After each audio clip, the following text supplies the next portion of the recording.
So if you'd like to get started, you can. Okay. I'll call the meeting to order. I'm Jerry Johnson, Chair of the Cultural Arts Commission. And today is our annual retreat for 2021. So Porter sent out the agenda and I will work from that. Thank you all for lending your time today. Appreciate that.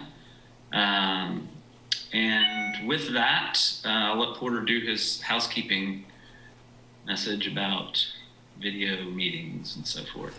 Yeah, thank you, Jerry. So yeah, just a reminder, I know we've all been here before, but basically a reminder to mute when you're not speaking and keep your video on. Since this is a small group, everybody can keep their video on and still have everybody seen.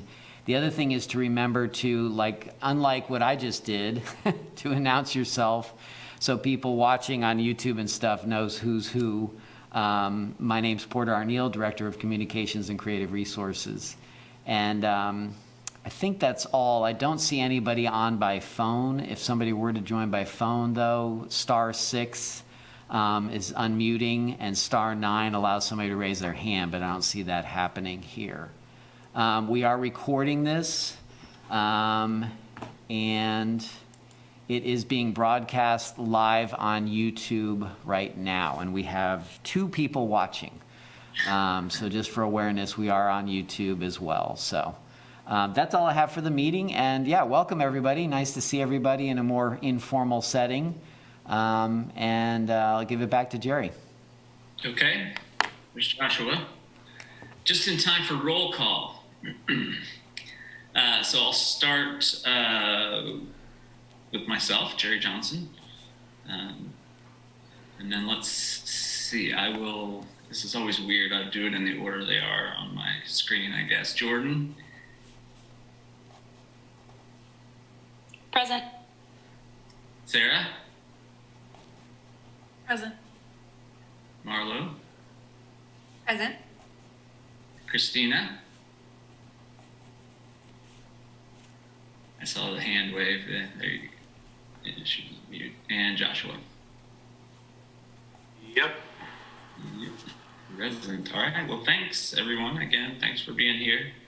Our first order of business is to approve the minutes from our December 9th meeting.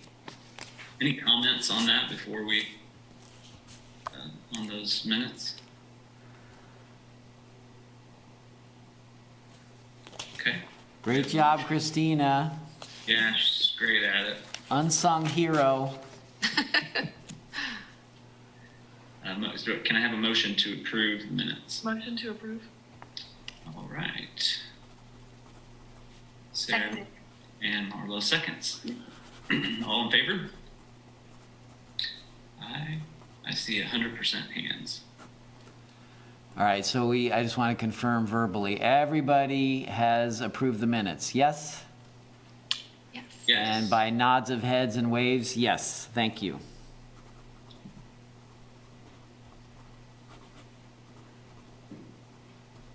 Okay, minutes being approved. Our next item is, the next section is LCAC business, and this is the time of year where we elect officers, chair, vice chair, secretary, and I didn't know this was a elected position or whatever, but the Transient Guest Tax Advisory Board. Oh, yes, I did. I remember when we did that. Liaison. So there are 4 officer chairs or officers positions. I don't know what our process usually is. Do we nominate Porter or volunteer or? Typically, yeah, you either nominate and or volunteer. Anybody currently serving in a chair position can, or an officer's position, can stay in that position just by indicating that they want to. Or they can equally exuberantly say, I don't want to, and that's okay too. And then we go through an election process. Okay.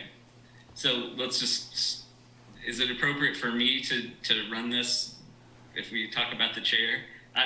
My position is this.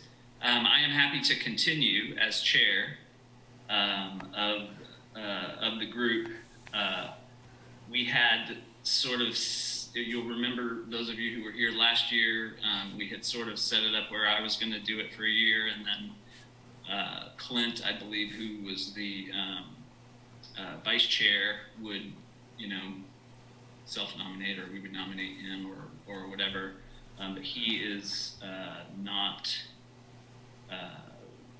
going to be able to stay on the commission for next year. So, he's not going to be available for that. So, but I would entertain any nominations, and love if someone was super passionate about it. Yeah, so up to the group. But again, I am willing to continue, should you all want. I would nominate Jerry to continue unless there's a passionate alternative. I would passionately second. I have a question. This is Christina. Did we hear from any of the commissioners who are not present today? Did anyone express an interest in any of the officer positions? Do we know? I didn't hear anything. This is Porter Arneal. I didn't hear anything. Okay.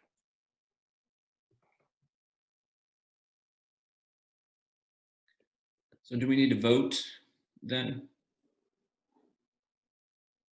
Yeah, you have a motion and a second. I would maybe call any last desires. I would say go ahead and go through a roll call, Jerry, and get a vote. Okay. Can we do it all at the same time, or do we have to do it person by person? I'd prefer you do it person by person and do the roll call. That's why I have the list on the agenda for you, so you can call through the names. Okay. Can I do them in the order? I can do them in whatever order I want, right? Order on the Since screen. you are currently the chair, you do have the authority to do them in any order you'd like. It's easier to do them in the order they're on the screen for me. So. I understand. Jordan? This is a yay or nay situation, right? Correct. Yay. Sarah? Yay. Marlo? Yay. Christina? Yay. Joshua? Yay. Yay, we didn't pick you. Very good. Thank you. So we have a chair for 2021. All right. Anyone want to volunteer or self-nominate or nominate another for the vice chair role? And Jerry, if I may, as staff, as we were doing with Clint, while it's not necessarily written in stone per se, the idea being is that somebody who would be interested in being chair next year would step up now as vice chair for two purposes. One, to sort of learn their way around serving in that capacity, but the other is if for some reason Jerry isn't available for a meeting, that person would step in to run the meeting as chair.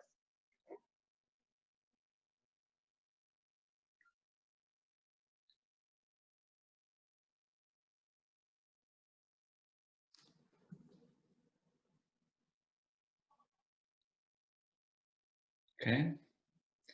I don't hear any volunteers. How about nominations?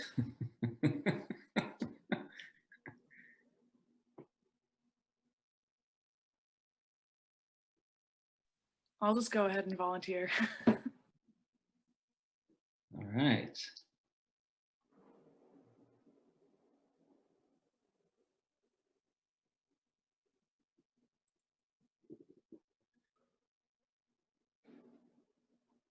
Anyone else before we vote? So we need to make a motion, right? Yes, that would be ideal, is if somebody can make a motion in a second. Okay, I move that, or I make a motion that we accept Sarah as our vice chair for 2021. I second that motion. This is Jordan Martinez speaking. And we'll start the roll call vote. I'll start with myself. Jerry, in favor? Aye. Jordan? Aye. Marlo? Yay. Christina? Yay. Joshua? Yay. That would be unanimous. Excellent. Congratulations. Thank you for volunteering. That's wonderful. Yes. All right, great. I think we should skip over secretary. I'm happy to pass the baton, the pencil, if anyone is interested. I think I would be. I already take notes on the meetings anyway. Would I just nominate myself for secretary then? Mhm. You can All right. volunteer yourself, yes. Okay, I volunteer myself for secretary. Okay.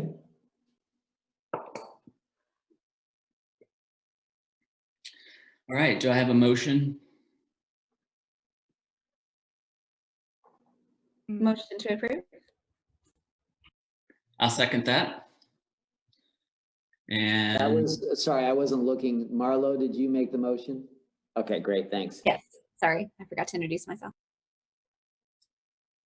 Jerry seconded. And roll call vote, myself, I vote aye, in favor. Sarah? Aye, in favor. Marlo? Aye. Christina? Aye. And Joshua? Aye. That's unanimous as well. Very good. Congratulations. Appreciate you all. Jordan, just we can touch base on note-taking stuff for the meeting because there's options to that too. So we can touch base on that. Sounds good. Okay. And then the last one is the Transient Guest Tax Grant Advisory Board Liaison.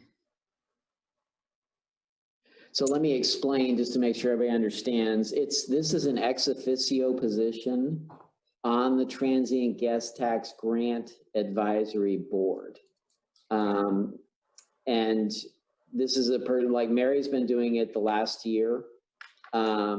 She not only serves on the board, contributes to the board in that capacity, but she also is one of the, all the board members are all the people that review the grants and make recommendations and then make deliberations and decide which events get these grants.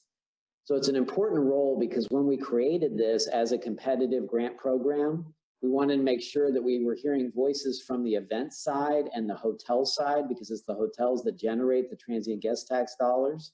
But we also make sure we didn't lose the voice of the arts and culture perspective and the uniqueness of Lawrence. So it's that sort of balance that we're always trying to seek. So this role is very important and important to have a voice from this body. Do you know whether Mary's interested in staying on in that role? I don't know. She didn't let me know that. So we should probably hold off then, right? We don't have to vote on that, right? No, that's not anything coming up soon. You know, meetings will start amping up probably in February and March just to make sure that the parameters for next year's transient guest tax program are starting to get clarified and solidified. So that is not urgent. If we want to table that for the next meeting, that's fine. I recommend we do that. Any other comments on pushing that election off till next meeting? I don't have any objections to that or whoever serves on it. I do want to recommend that somebody somewhere get data and justification and support in the final reports that demonstrates that transient guest tax, those transient guest tax dollars are spent wisely and are achieving the ends that they're designed to achieve. I know there are some kind of self-reporting sort of follow-ups to that. And I wonder on occasion if those dollars are actually generating the kinds of funds that they're supposed to be generating. So I think, further diligence on the reporting and the evaluations so that we can genuinely see with supporting data which events, which activities are actually drawing in or putting heads in beds, as they say. Yeah. So why don't we add that as an agenda item for our February meeting? It'll be all TGT, all meeting, that meeting, I guess. But I know, Joshua, you had expressed some concerns about that in some of our earlier discussions. And so maybe we, since our budget is tied to it, maybe we can do a deeper dive on that in our February meeting. I love that idea. Oh, sorry. No, it's okay. It's the nature of Zoom. This is Porter Arneal. I just wanted to, that's fine. And I think it'll be good to do it with whoever the liaison would be so that they can bring that concern to the board, which is exactly the point of bringing the wisdom of this group to that board as well.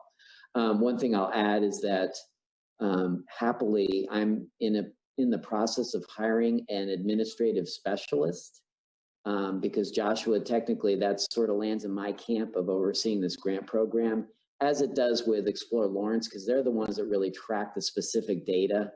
And not all of it is available depending on the circumstances. So this is all good stuff. I think part of it is to determine what's the best mechanism and what data are we really seeking that we want to understand. So all that's good. And yes, I will put it on the February agenda.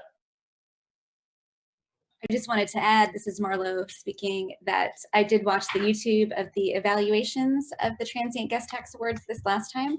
And it was brought up by one of the advisory board members that maybe sports events would be considered in a separate pool aside from arts and culture. And I thought that was a really interesting idea.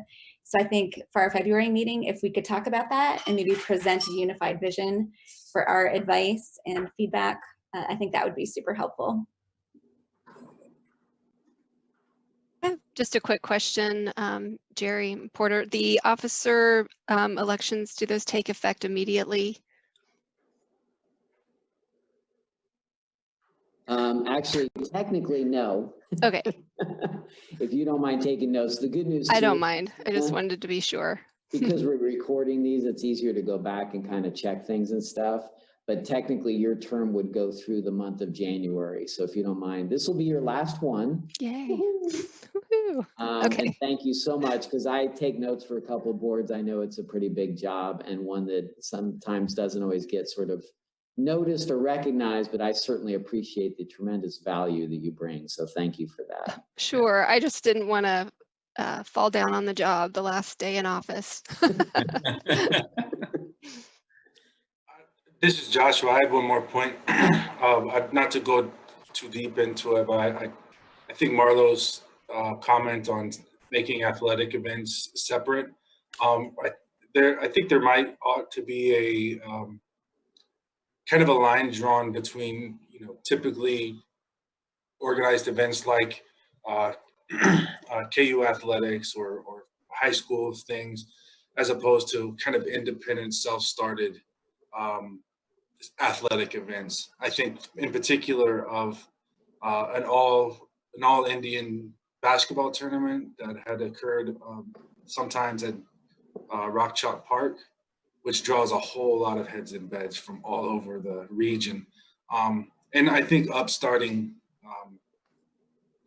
activities, athletic and otherwise, such as that, are certainly bring a different dimension than, I guess, your typically organized things. So, I kind of agree that that's an interesting concept, and I hope that's discussed so that we're not unfairly discrediting or discounting, I guess, some of those startup organizations or people who do actually bring something special and unique that's not typically all the time happening in the city. This is Marla. I think the feedback that I observed from that meeting was the discussion was around that a lot of the sporting events were from for-profit entities that they did bring in heads and beds, but then they also made money on the events, where the arts and culture ones were nonprofits operating at a deficit. So it just seemed like so weird to put them in that same pool, where it almost felt like the city needed a recruiter for those sporting events to keep them going, because that really does provide the funding that helps our arts and culture events continue. So it just seemed like there are two different animals, and maybe there could be a way of looking at that pool in a different way than we have in the past. Great. Look forward to that, a deeper dive on that topic in February. That's great. Thanks. You want to put the budget up? Budget's next on our list.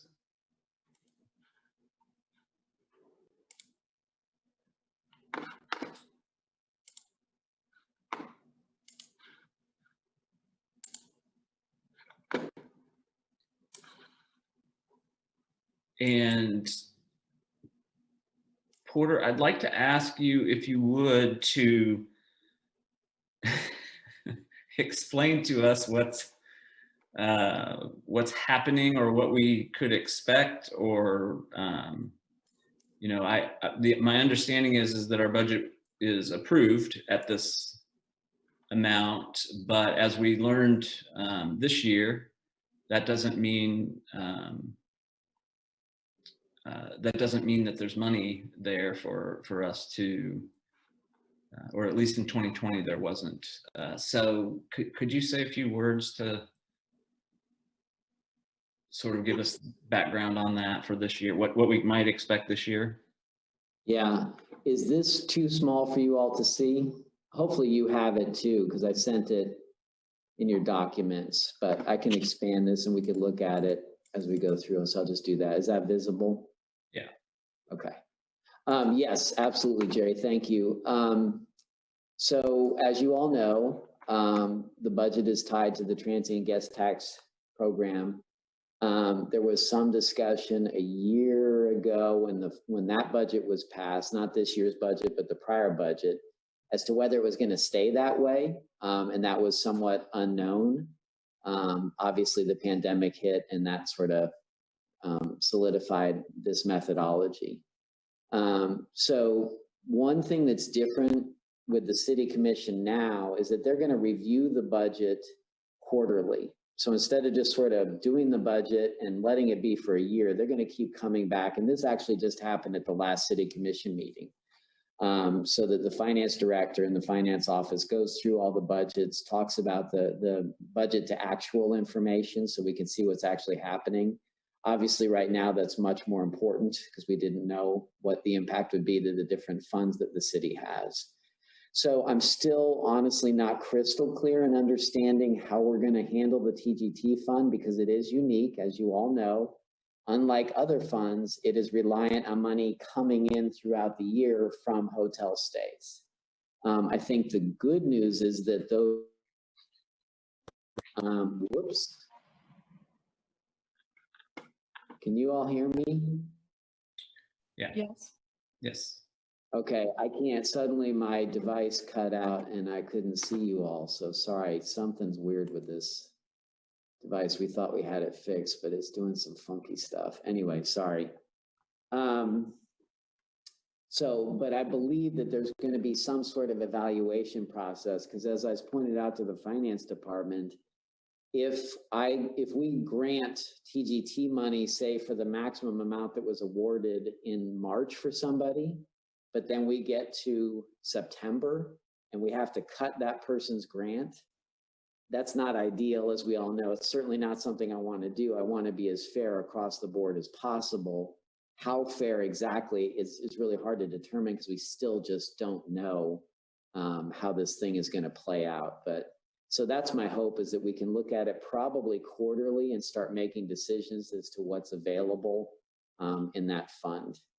With you all, as far as I understand at this point, the intention is to work with this budget. So I think we should go in that direction with the, maybe thinking of a scaled back plan B if we can't fully gain the full amount of the budgeted amount. Does that make sense? So in other words, if we do the outdoor downtown sculpture exhibition, I can go ahead and work through that as though we're going to have 10 artists. But if for some reason, and we can put caveats in our application for this, you know, it is still tentative and dependent on whether the budget is fully available as to how we would do that. So I think we just have to kind of work both ways simultaneously until we know for sure. Okay, so I was going to talk about that one in particular because, well, two things. One, it's one of our biggest, almost biggest, it's our second largest amount. And second, I think, don't we do, isn't the deadline for that in February or? Yeah, unfortunately with the pandemic, I haven't been able to really, you know, with everything going on, I haven't been able to put out a call yet. Right. So that would be another, that may be beneficial that we adjust a little bit and push it later in the year a little bit. Remember that when these are installed, they're up for a whole year. So Right. It wouldn't be disastrous, in my opinion, if we adjusted a few months, put the call out later than normal, maybe put the art up later in the year, but then it will still be up for a year's time, if that makes sense to everybody. It does. So, yeah. I mean, I suppose the schedule for everything is subject to be slid out to the right. So what I heard there is that we would proceed, albeit later in the year than we normally do, and that we might caveat the application. Not that we're having that actual discussion right now, but really we might caveat all of our activities with subject to available funding,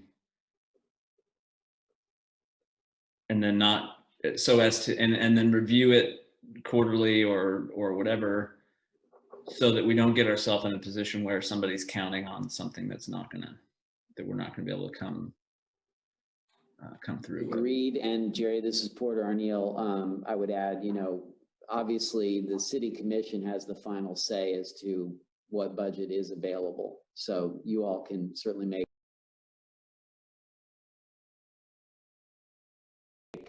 recommendations for people working from the TGT fund.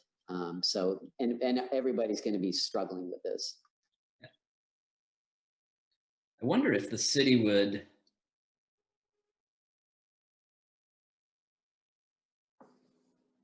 act in a bigger way, you know, about that. Just thinking off the cuff here, but I wonder if they would, you know, have I mean, obviously every situation probably has to be looked at or whatever, but maybe they would have a policy about how they're going to do that. I forget the amount in that fund. It's quite large, and like you said, there'll be others in the same sort of situation. Yeah, I mean, I would say that this is a conversation on several people's minds. So how they proceed, I don't know, but I think that's certainly one consideration. And as you understand too, even though this is a separate fund, obviously, as we're seeing with the homelessness issue and the city choosing to use some of the general fund to help with that, you know, they're also weighing other things. So it's all part of that government perspective. Yeah.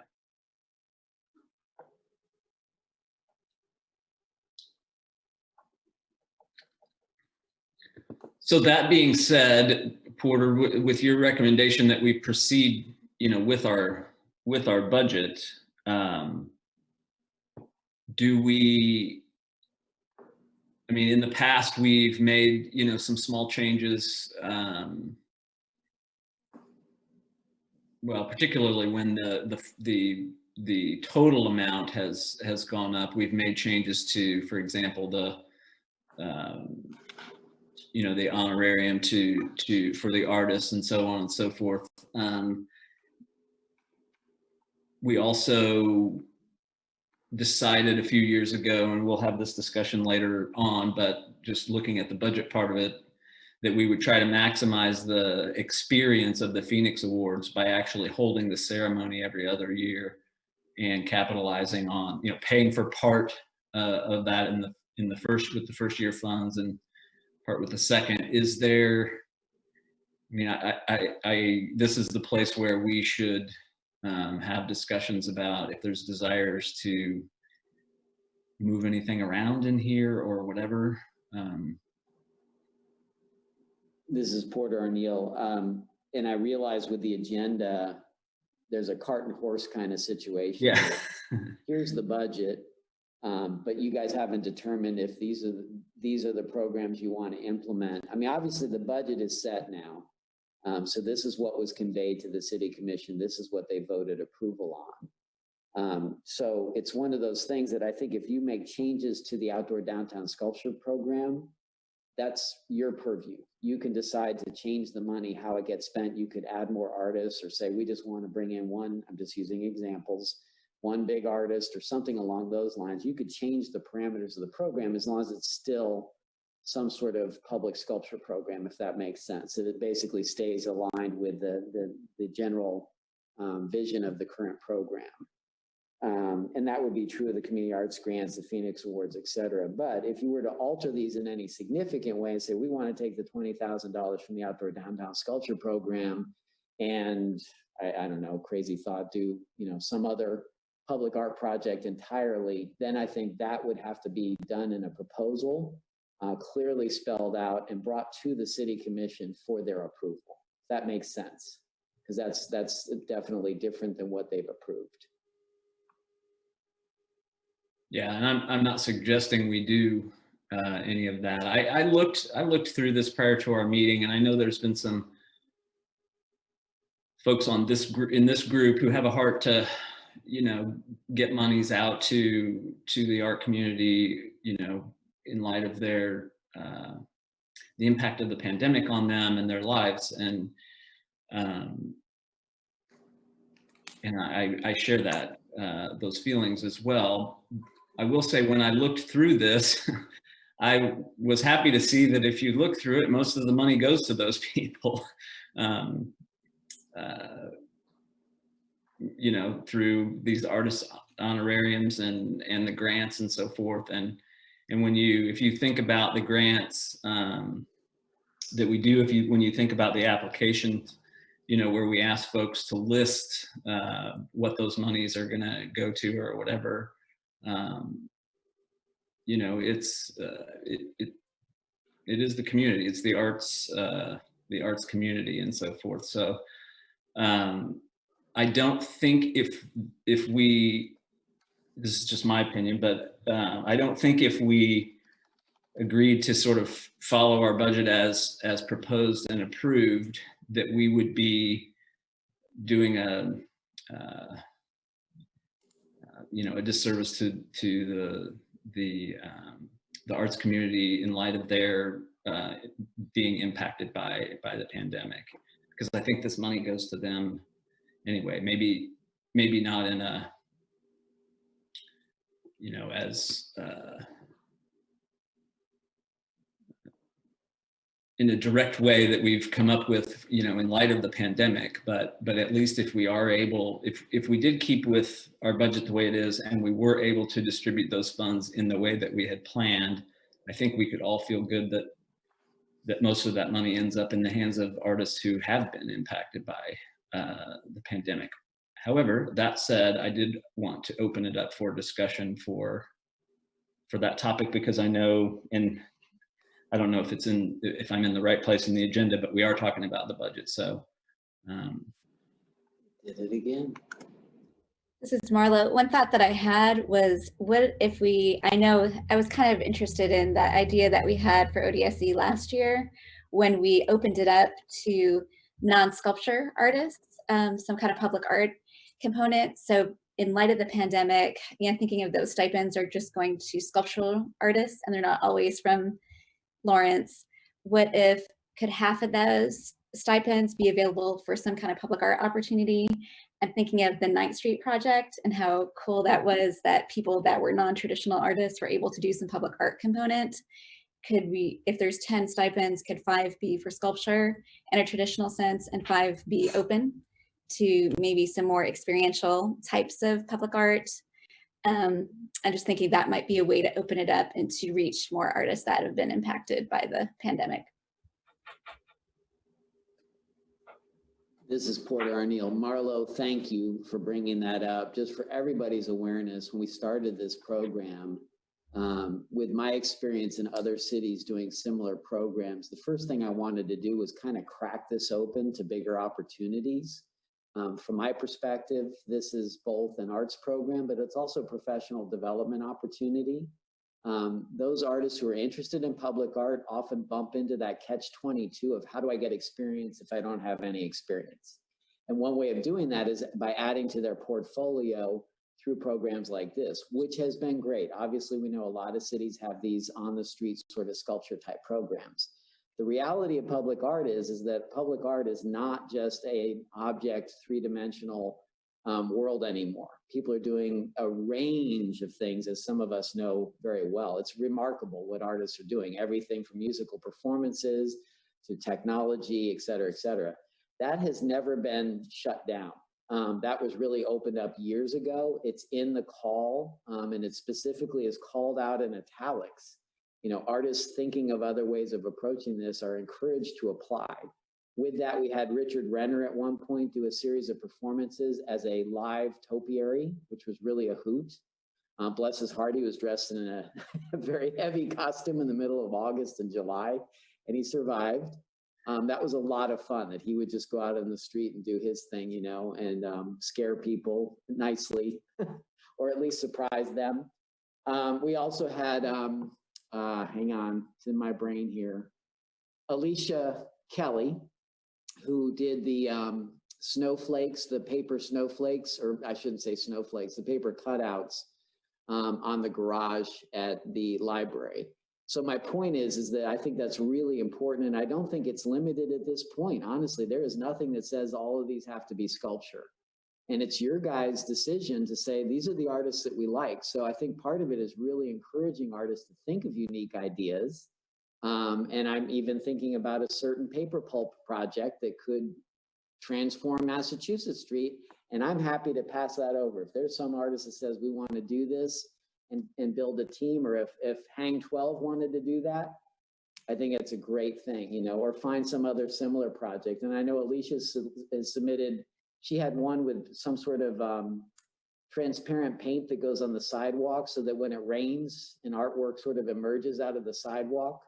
You know, that kind of stuff. Absolutely. You know, so yeah, I want to be clear that the ODSE is designed to hire artists to do projects. So they get money, but they also get to build their portfolio. And now I'll stop talking.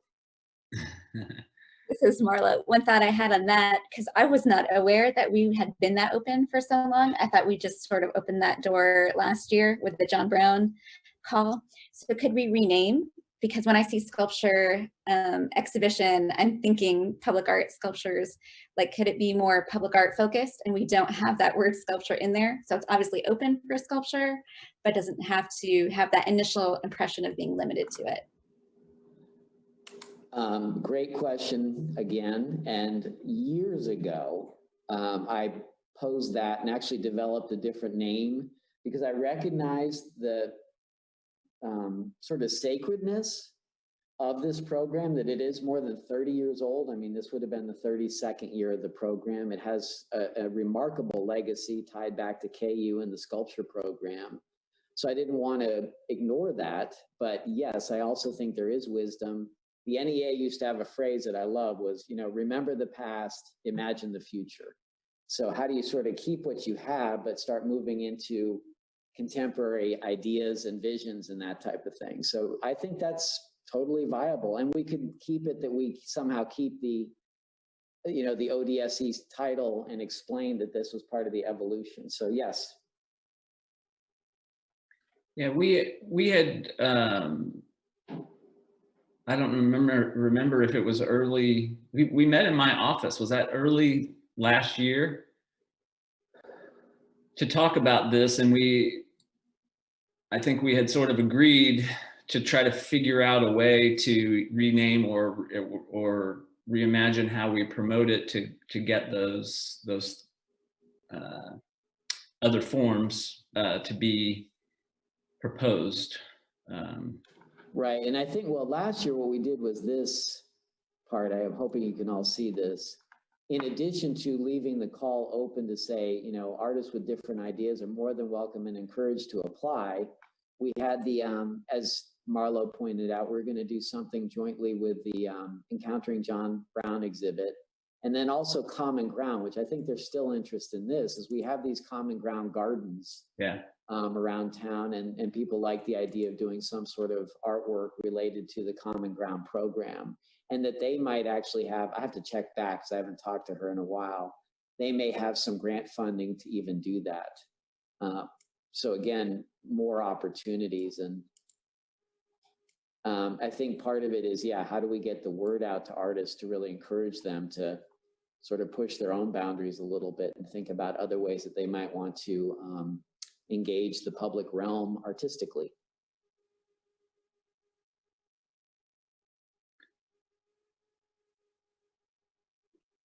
I think ultimately this is Porter Arneal again.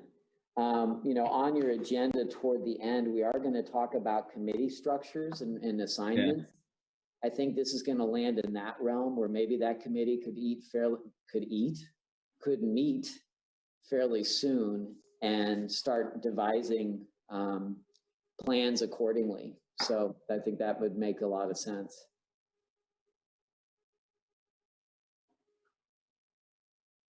So before we, are we good with this topic moving, or, you know, going ahead and sort of saving this conversation, or, you know, for later when we're doing those committee discussions? And I think there's even later 7B, I think we have ODSE, maybe we could spend a few minutes then, but to try to check the box on our budget review, if we could if you wouldn't mind, Porter, putting the budget back up. I just want to see if anyone has any comments or anything to say.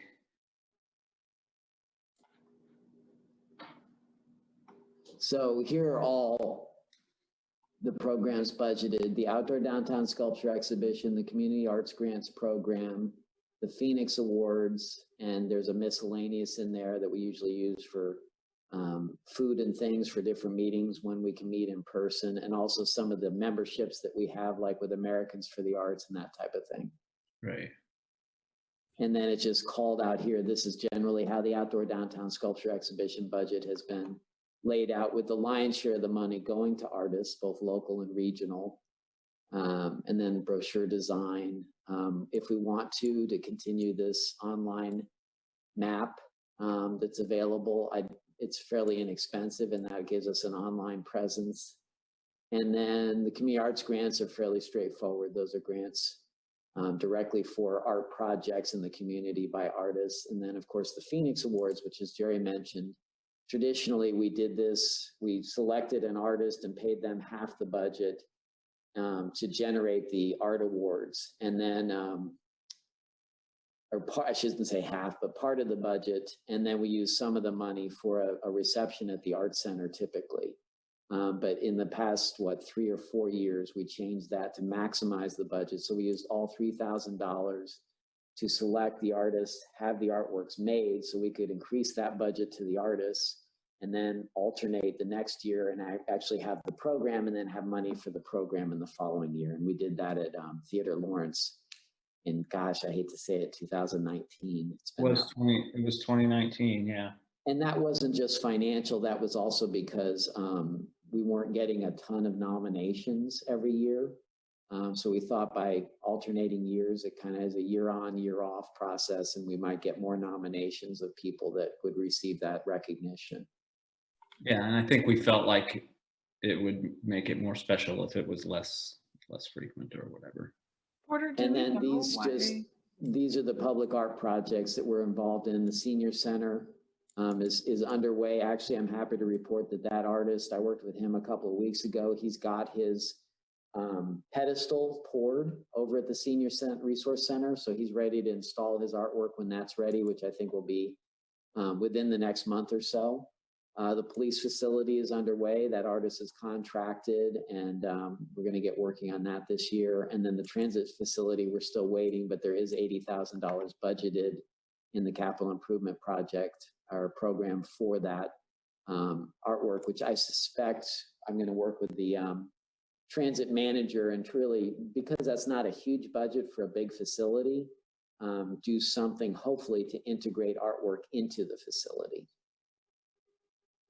But there's no call or anything out on that one yet. Nothing yet, and that could change with the public art committee if they wanted to do something different. Obviously, it has to be connected to the transit facility in some way.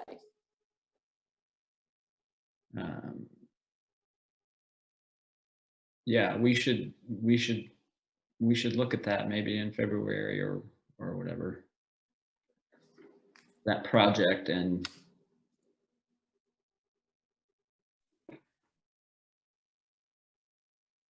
I mean, we review, don't we? We review the proposals and so forth, right? This body does. This body, usually what we do is we assemble a separate artist selection panel, which includes a variety of people, including somebody from the Lawrence Cultural Arts Commission, but also people, other stakeholders related to the project or where appropriate, the neighborhood, that type of thing. So you certainly do have a voice in that. You have the final approval to say that we agree with this and we recommend it to the City Commission. Do we currently have anyone selected for the Phoenix Awards or at least anyone nominated for the Phoenix Awards for 2021? Because this year, 2020 was an art year. In other words, we were going to seek artists and things, and obviously, like other things, that got put on hold. So no, we don't have any nominations at this point. We haven't put that call out recently. Right. So we just for background, we held the last one on October 27th, 2019. We should be holding another one in October of 2021, but we will not because we didn't have the $3,000 to choose the artists for the awards and to build the awards. So we'll be doing that this year. So the next one will be then in October 2022, right? If you follow suit, yes. I think I was on the committee to put that together, and we worked hard to. That was the first time we had done it in the skip a year sort of fashion. And I think it went well. I was unfortunately not able to actually attend the event. I was out of town, but and so I think in principle we had agreed to continue to do it that way. And I haven't heard any reason for us to change that. So then our job, if we do that, then our job would be this year would be to select an artist for the actual physical awards. Right. Which is in keeping with the desire to push money into the arts community, which is good. Yeah. Okay, so before we move away from this budget, anyone have any comments or anything with respect to that before we jump ahead? And remember, folks, we will there are other things on our agenda where we can discuss these programs specifically and so forth. So, and obviously, this is Porter Arnea. We can come back to the budget if necessary. This is Marlo. I had a quick thought looking at the ODSE budget. Porter, you brought up the AutoCast, the audio tours of the public art sculpture exhibition, which I've always enjoyed. And I was curious if we could have more funding into that. Like, would it be interesting to do like a virtual tour of all of the public art in Lawrence, not just the ones associated with the ODSE, but permanent sculptural works that are around town? I think that would be something that could be really fun for people, because I've always enjoyed doing that. If I miss the sculpture tour, I've taken my kids and we've listened to the artists talk about their individual sculptures downtown, and it's a lot of fun to do. So that seemed like an opportunity, especially in pandemic. Like, that would be something that people would love to go out and do, experience art, listen to the artist talk about it, or if the artist is deceased, it could be a art critic or somebody from the community talking about why that sculpture speaks to them. So I didn't know what the limitations are for that app, if we could put more funding into it, or perhaps, you know, a stipend for an art critic to write a little piece about their impressions of that work. This is Porter Arneal. I think the answer straightly is yes. I think it's a great, you know, that again, that would be up to the committee as to how they want to change things. We could certainly reach out to the gentleman who happens to be a friend of mine who does AutoCAD. I've known him for years through professional relationship. He's pretty negotiable, depending on what we want to do. And frankly, you know, you give me another idea here. An artist could conceivably say, hey, as my artwork, I want to use the AutoCAD platform and perhaps even include a certain tree and tell the story, even if it's totally fictional, about this tree. Or, you know, you get my gist, is that's a great opportunity for somebody creative with a theater sort of mind to say, hey, let's just pick these oddball things. We've got this massive rusty sphere over here by the backside of the garage at the hotel that apparently was for paper pulp for years. It's fabulous. I don't think most people know it's there, but that could become part of a sculpture walk and maybe a fictional sculpture walk. So great idea. You could have local musicians write songs about that, and that could play when they were at that, someone was at that spot. You know, that's another thing, is a musician could write a song about that sphere or a tree or whatever, and you could go to that site and hear their song. You know, yeah, I think it's a wonderful idea, and certainly something we could, once we have an idea of what we're looking at, go back and find out what the cost would be from his perspective. And most of it is on our end of, we have to get to the artist and have them make the recording, get it to him. You know, he's really just putting it online for us. Yeah, there were some interesting artists with the Ninth Street project that did audio, like Nick Carswell did a really fun East 9th Street project, which was audio driven. So I think there's so much potential. Music, I love the fiction idea. I think there's some great opportunities where if you give someone a small stipend, they'd be able to do something really creative and fun.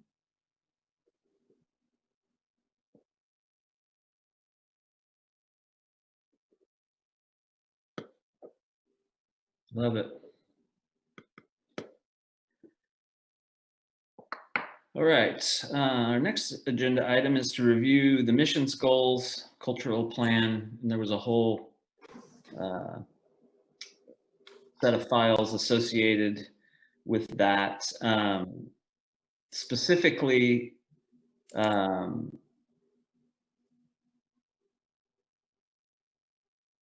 we bring up the mission?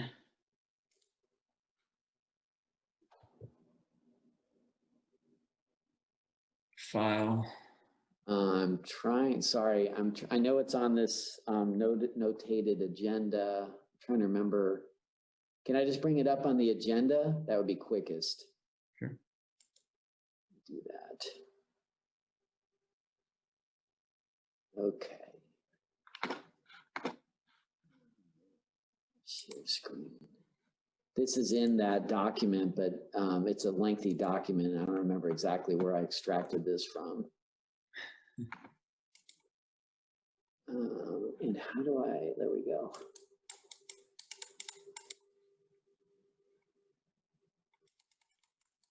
Okay, so this is the current mission of the Lawrence Cultural Arts Commission.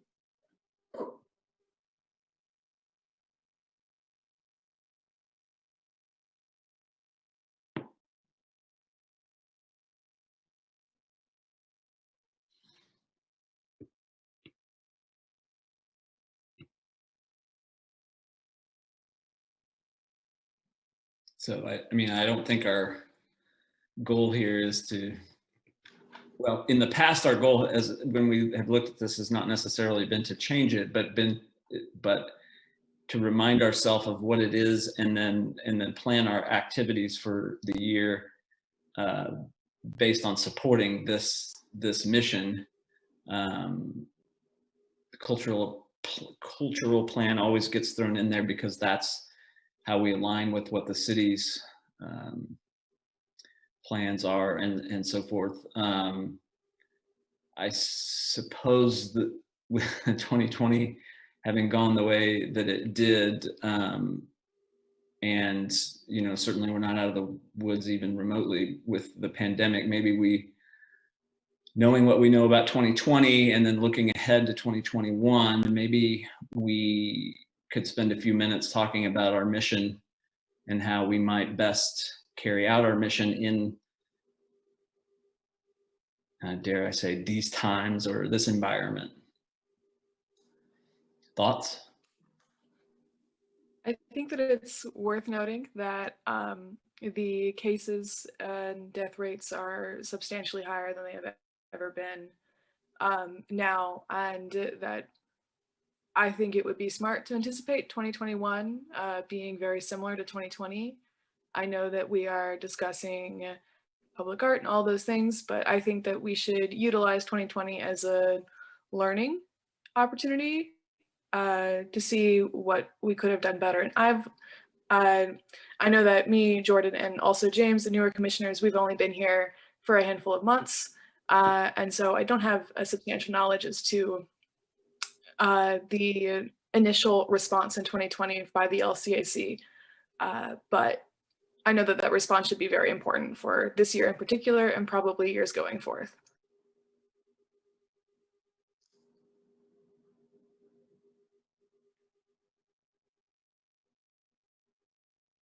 Thanks. Sarah, this is Porter. Just for clarity, response to the pandemic is what you're talking about? Yes, I mean, more specifically, the structure of how the LCAC activities, such as the ODSE, the Phoenix Awards, how we utilize our budget, how we engage the community in response to the pandemic, because the pandemic that is going on around us has completely transformed how we need to engage with the public. Understood. Thank you.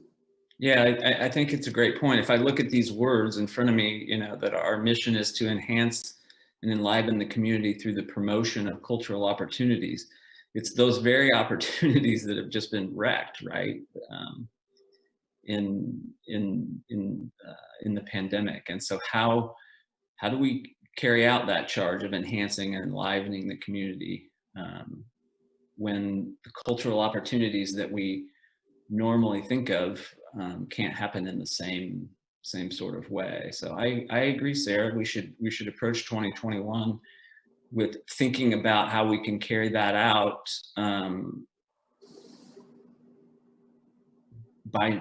by necessity differently, because the opportunities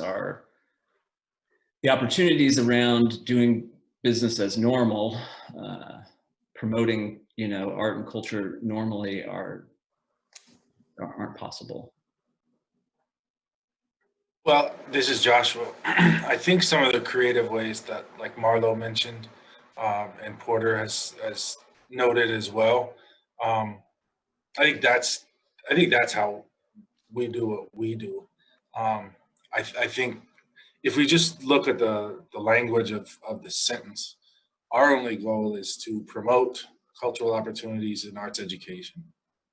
How are we promoting cultural opportunities in arts education while also nurturing the environment? I mean, so I think we got to see through all of our engagement, all of our activities, all of our efforts.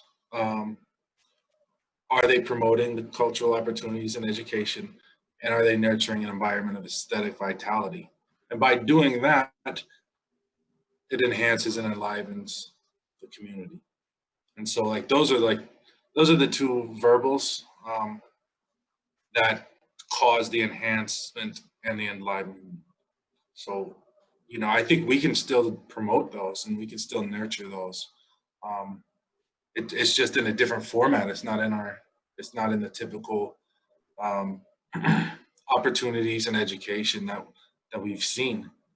In the typical education opportunities are in a classroom or in, you know, with an instructor there talking to students who are doing as they're being asked to do.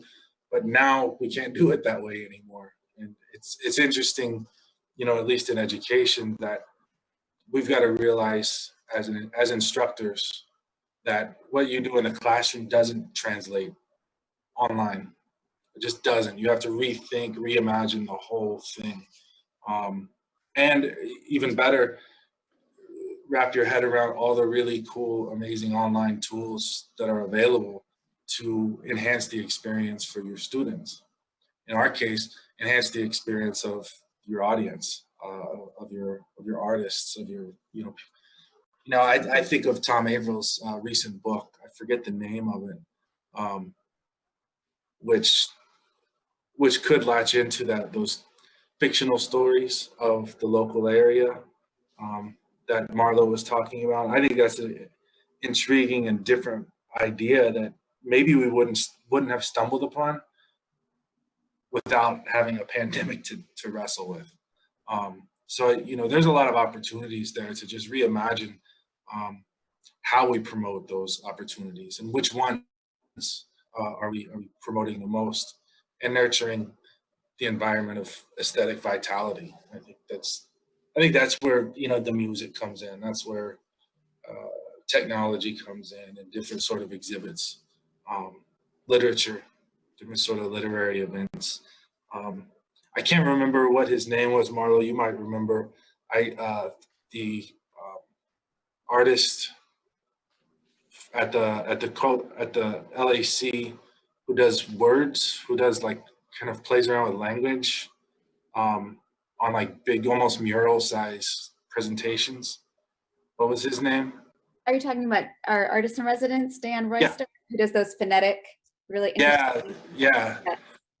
I think those are really cool and interesting things if they were presented on, you know, the side of a building or on a, you know, some large signage that people can just engage and be intrigued by and think about. Those are things that can happen all over and doesn't have the traditional sort of, you know, exhibition space that one would typically expect. But my 2 cents. Yeah, thanks, Joshua. I think when Sarah reminded me of, you know, to sort of look back at what we did in 2020. I think one of the things that we did really that, you know, is in line with this mission statement in the environment that, you know, that we were in and still are in 2020 is the culture chat meetings that you all had, where you know, basically there was a lot of brainstorming on how to promote the arts and culture community, you know, during the pandemic. And like Sarah said, it's not over. And we should look at 2021 like it's going to be equally, if not more, difficult. And so I know we'll talk about some of those groups later in panels and so forth. But I think for sure there were good ideas from that, and I think we should circle back in 2021 on those efforts and see if we can't help carry out our mission by you know, by some of the ideas that come from those efforts.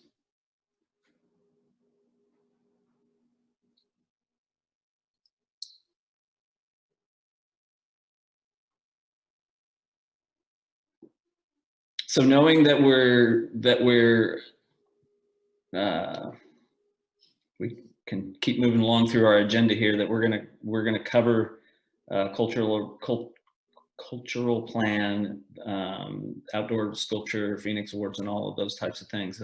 Are there any more comments around our mission and goals looking ahead at this year.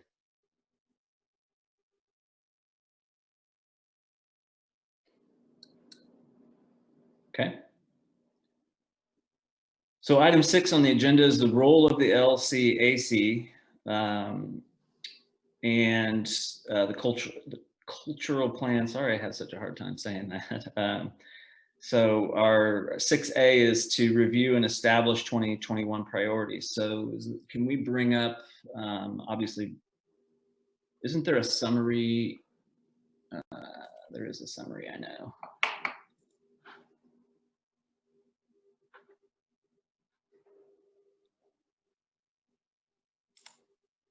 I was saying, there's also a worksheet, Porter. There's a spreadsheet with tabs on it. I don't know if that's what we had in mind for this. It's interesting because it sort of has, action columns and so on and so forth. And I don't know if we want to just take a bigger picture look at the cultural plan, or if we want to, sort of maybe specifically say, here's how we support those enumerated items that were on. I don't know if anyone else looked at that spreadsheet, but. Sorry, Jerry, to interrupt. This is Joshua. Just so I guess we're not duplicating it. We're looking at 6A, B, and C. 8B also has reviewing 2020 and establishing 2021 priorities, and some of the same topics there. So how are those how are those agenda items different, so that we can couch our comments and discussion now?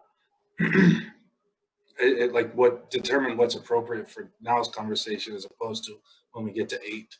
Yeah, I agree with you. There's a lot of repetition, but I think that repetition was on purpose when we when we did it. And so I think this is really, this number 6 is more of a discussion of what our role is in these things. And then in the more general discussion, although I'm perfectly okay with doing them all of it at the same time, but 6 is more discussing our role and what our charge is in supporting those things. And then the general thing is, what are we going to do? It's more the.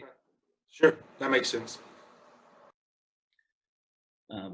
But again, I don't have a problem mixing them. You know how this works. We start talking about it, and this group is super creative, and ideas start popping up, and people are taking notes as fast as they can. So it's hard to keep the genie in the bottle with respect to some of the future agenda items there. I understand. So if I can, I think part of it is, if I appreciate Josh bringing this up, is under 8. One of the goals, as I understand, of today's meeting is to sort of determine what do we want to do in 2021. And obviously, that has its own set of limitations with a volunteer board and all that sort of thing. So with that awareness, that's what's laid out in those 2020 priorities. That's what that short outline was the focus of last year, which obviously got derailed by a pandemic. And then I realized too, I wanted to speak to this briefly, that our new art commissioners may not be fully aware of the cultural plan, which was established in 2015. This is a summary document that really is a good, fairly easy read, and gives you a good sense of what transpired to get us to this point of the cultural plan. And it includes the values related to the cultural plan, which I'm very pleased align really well with the more recent city strategic plan. So I think that's a good thing. So I think this is a good thing to look back upon. I also wonder at what point we decide, or this body might decide, that it's time to revisit this. To be very honest, I'm not sure that it really did what it could have done for a variety of reasons under the circumstances when it first emerged. But now that we have it, one, reaffirming it, and two, potentially revisiting it in some way, shape, or form maybe. But that would be a committee thing, I think, is to really talk about. And that would be a future thing. I don't see that happening in 2021, given current circumstances. And it would probably require some budgetary attention for 2022 to decide if this needs to be revisited in any way.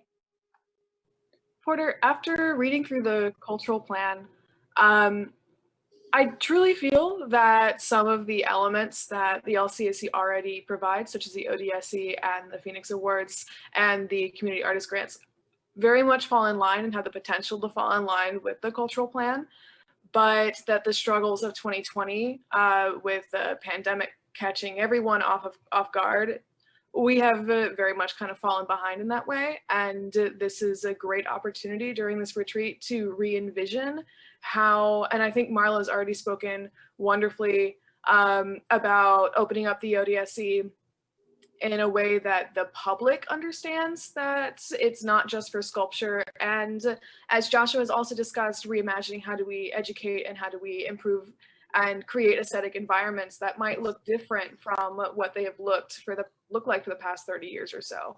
I think this is a wonderful opportunity in 2021 to really start hitting the ground running in that sense, with the ODSC being, emphasizing maybe virtual artists, or at least having a committee that is dedicated to finding a way for all of these programs to be in action in an accessible way for the public. Agreed. I agree, and would like to mention one example of where I see what the cultural plan was.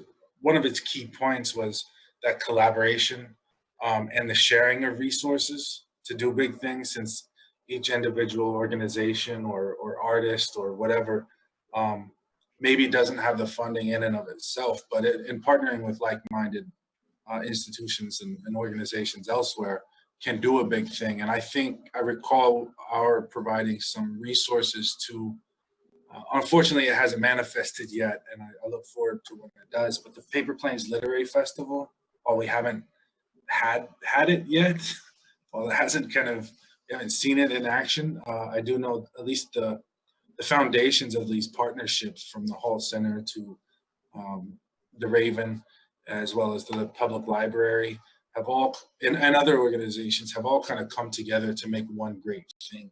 And as soon as that can happen, and that's something that, we didn't do ourselves, but we did play a small part in contributing, which fits into how the key point that I saw in the cultural arts plan. One of its key features was that partnership, and I do see that happening.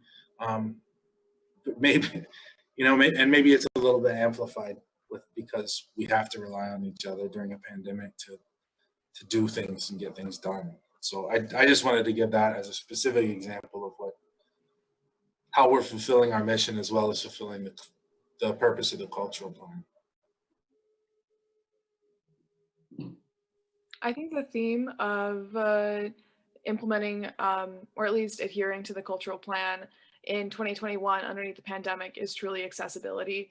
And just as Joshua just mentioned, is that accessibility can also mean partnering up with other institutions because money is a form of accessibility. And with 2020, we didn't have a budget as much as we had been hoping for one. I think it's kind of probably good to assume that in 2021, we'll have a similar problem.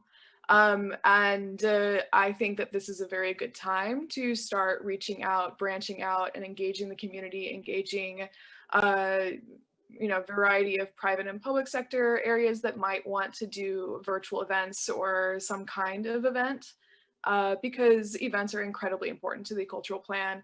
And that accessibility aspect is what leads to diversity. That's what leads to intersectionality within our community and intersectional engagement.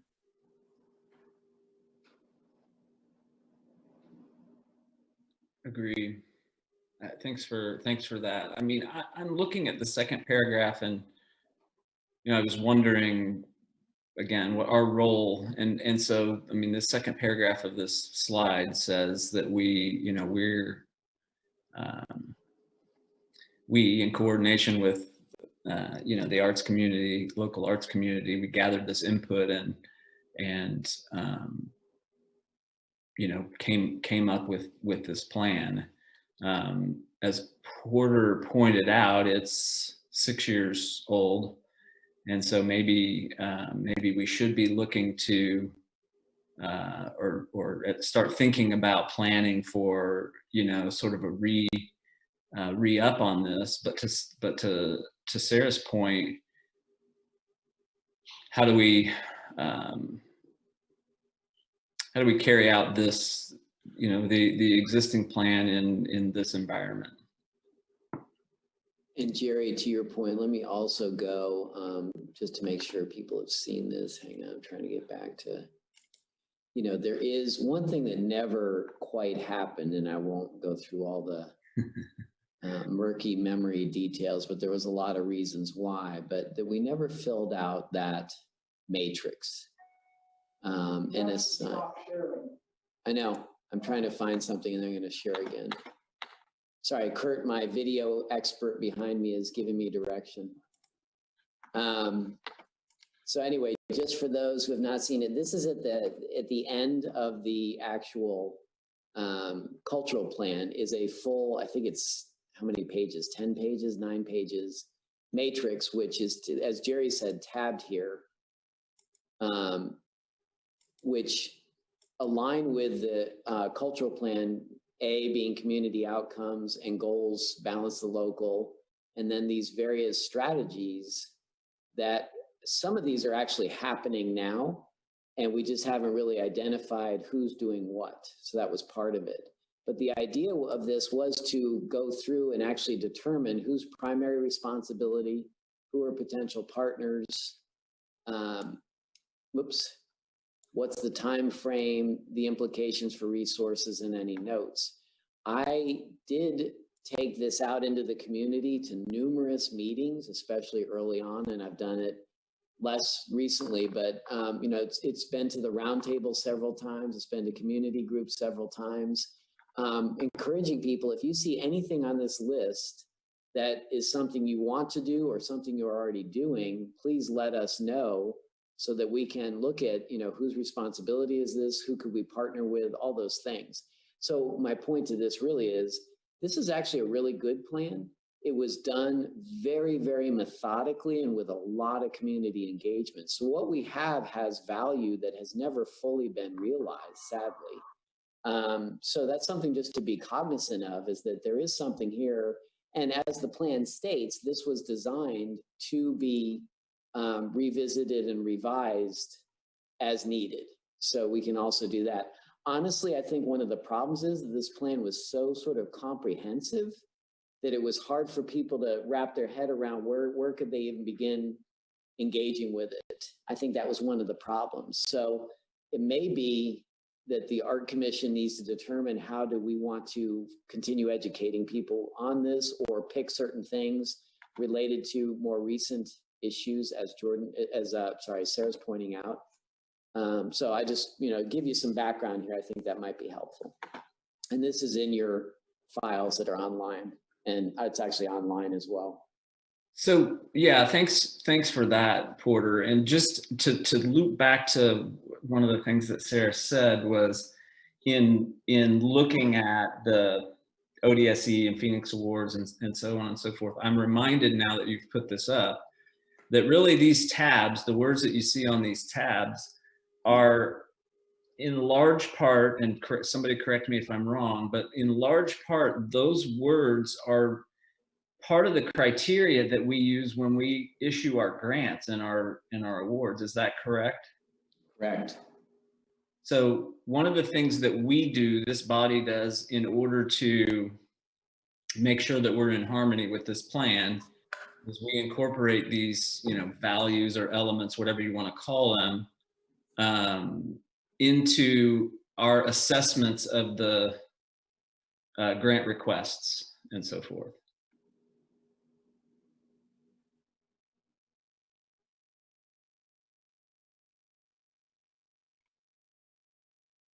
And that's not to say we, okay, well, we check the box, move on or whatever. I'm always happy to circle back and make sure that we're doing that in the most effective way. Obviously, there's circumstances now that we can imagine would change the way that we do some of this. Well, and for one, having not awarded those grants last year because of the pandemic. But I am reminded that these values, if I can call them that, are definitely part of our evaluation criteria for our grants and so forth.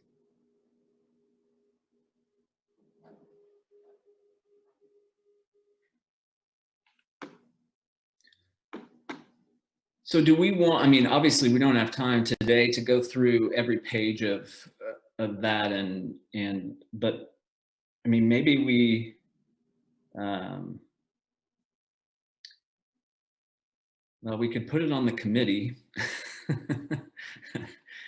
We could put it on the committee to go through that document and bring back to this body, the larger body, recommendations for, for ways that we can engage with that and make sure that we're carrying out the intent and giving it the attention that we're supposed to.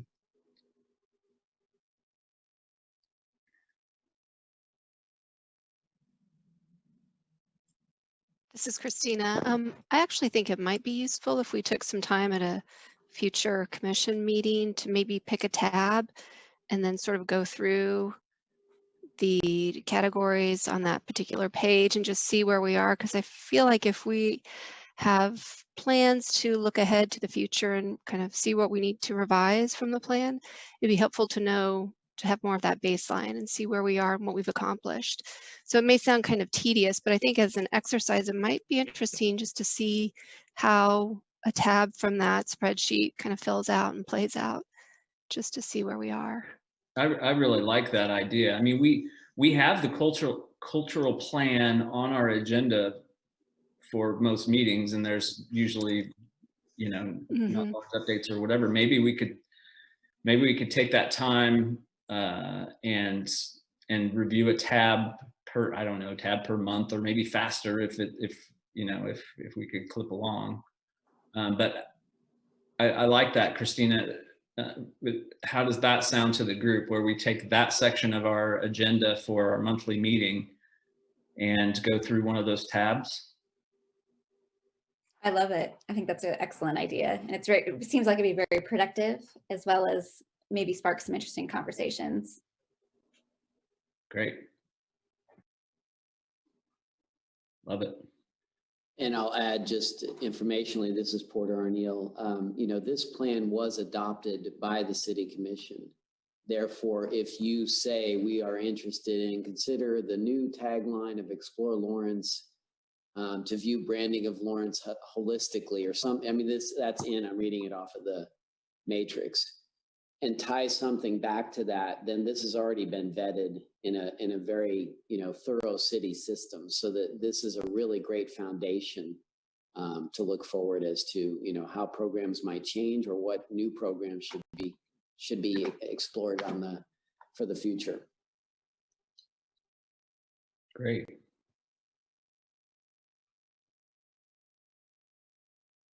Anything else on our role with respect to the cultural plan?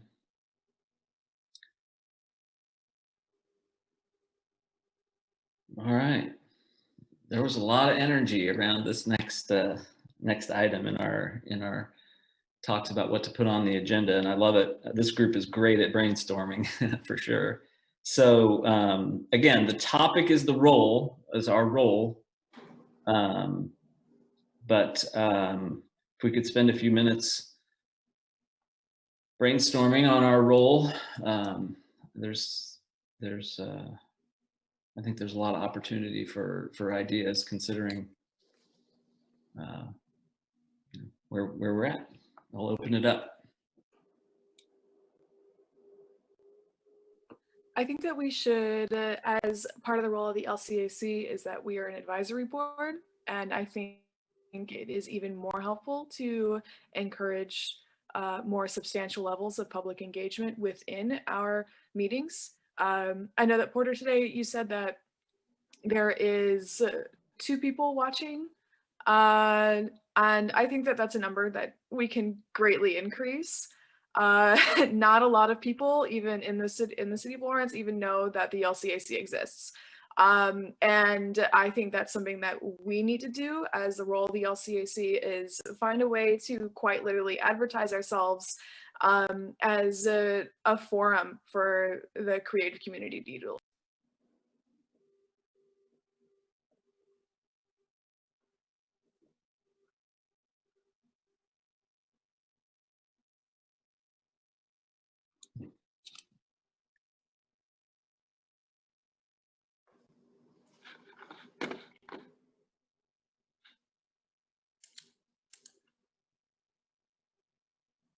It's a good idea, and I mean, I defer to you guys. How do you want to do that beyond what we have already? Do we have a social media presence outside of just Facebook? Because you have to remember, this is one of numerous boards in the city. And so actually you guys are unique in 2 ways. One, you have budget, most boards don't. And 2, you have that Facebook page. So that's your social media, so to speak. That said, if there's something that is city related, then what we try to do is drive that to the city Twitter, Facebook, and Nextdoor side. So it's more about deciding what sort of marketing you want to do. And that's in large part because we as staff are limited in how much we can do with all these social media platforms. And we aren't really in a position to let any board, since the board represents the city to some degree, we can't allow board members to be running the social media accounts per se, if that makes sense. This is Marla. My idea would be to really have the culture chats be public engagement. I think city meetings, they tend to be drier. It's hard to get people to engage unless there's a controversial issue at hand. But I think the culture chats are open and they're interactive. And I think that is the perfect format for getting people aware of what we are and what we can help with and what information we can help pass through the community. I thought that last culture chat we did was excellent, and we got a great variety of people we don't see all the time. So I think that's something we can do. And I think what we did well with that one is that we went out personally as board members and recruited people. So I think that is really, if Porter's saying there's restrictions where, we can't manage the city's social media accounts, but we as individuals can use our own networks, because we all are from different walks of life and different people we interact with all the time. So we can do that labor and get that word out if there's 7 of us, I forgot how many are on our committee, but I think that's a great resource for us. The other part that I thought that was really great that you brought up, Sarah, was we're an advisory board, and I feel like one thing I would love to see us do more is advising the city commission. So I think what I'm passionate about is that economic report, that strategic economic plan that Porter has emailed out, and that being such a great validation of what we are saying every month to one another. And if we can get that as a group communicated to the commission, and that's where the decisions are always being made about where our funding comes from. And then number 2, where we are able, how much money that we have at our disposal. I read that article in the Journal World, and it talks about how different areas with the pandemic were not hit as strong as they thought they were going to be hit in 2020, but the hotels and the travel industry, which is where our funding comes from, was hit quite the most significantly. So I think with arts and culture being such a great economic driver for Lawrence, we have to make sure our funding is secure and not dependent on a fund that can be hit or miss depending on what is going on in the world at the time. So I would love if we are able to, as a group, make an advocacy statement to our city commission and maybe pinpointing some of those areas and referencing that economic strategic plan, as well as our cultural plan, which was really wonderful to revisit. and, you know, tie those in and have some validation behind what we're doing and have some advocacy efforts in place. Thanks. Thanks for that, Marlo. I had a question. That economic report, is that the source of that? Is that Explore Lawrence? Remind me of that, the source of that report. Porter, can you speak to that one? I know it was a separate consultant that did that plan for the city, but I don't know the details of where exactly it originated.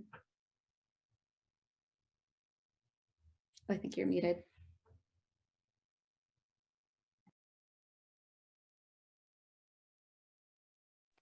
Porter, Can you hear me now? Yeah.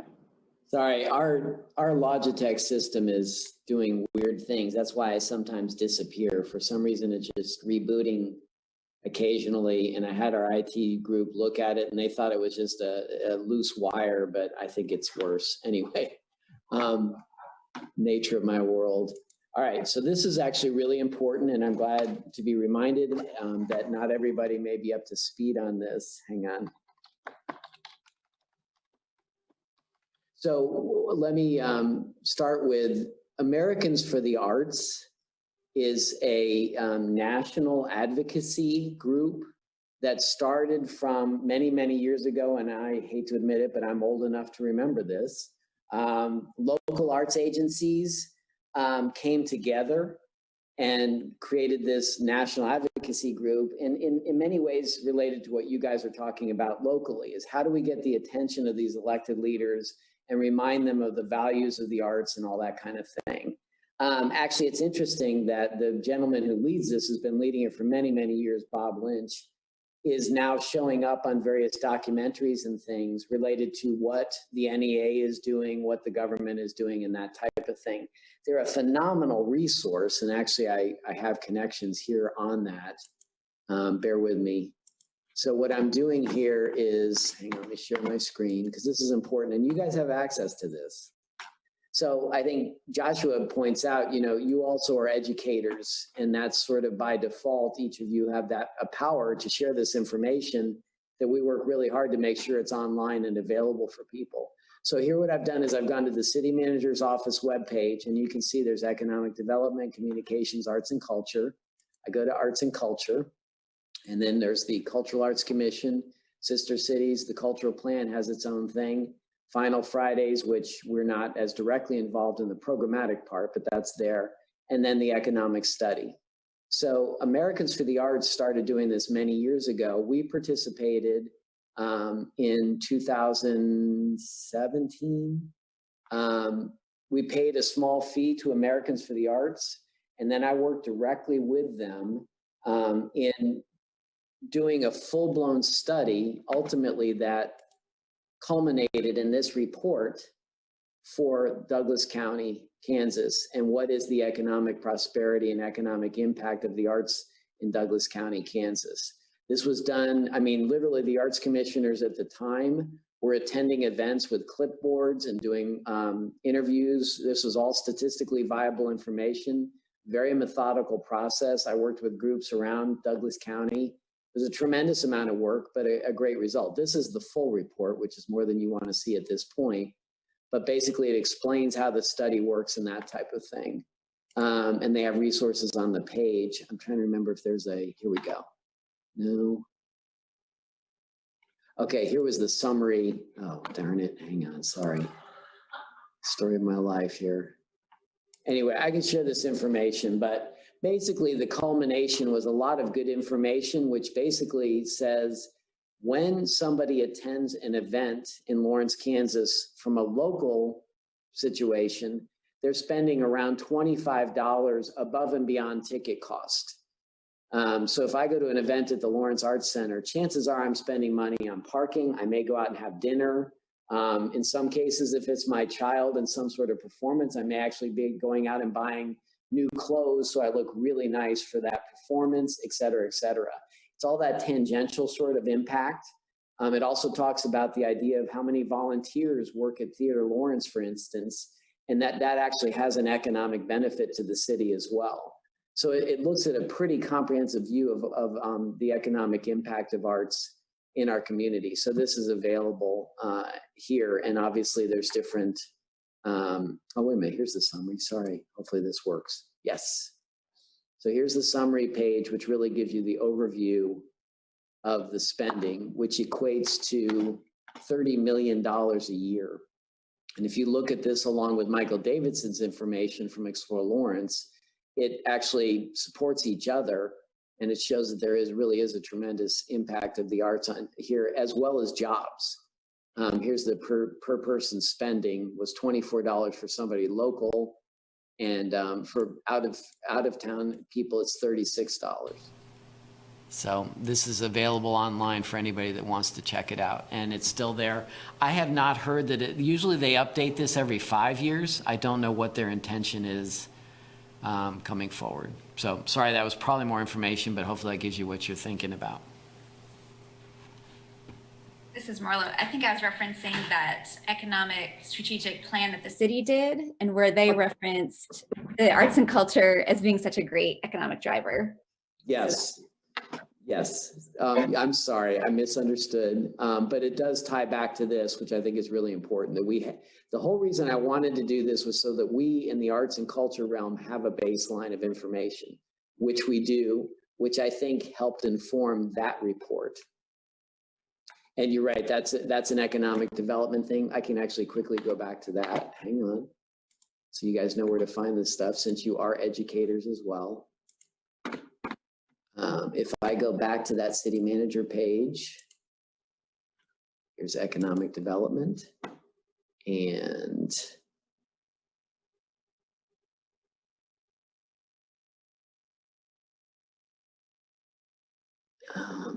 is it this one, I think?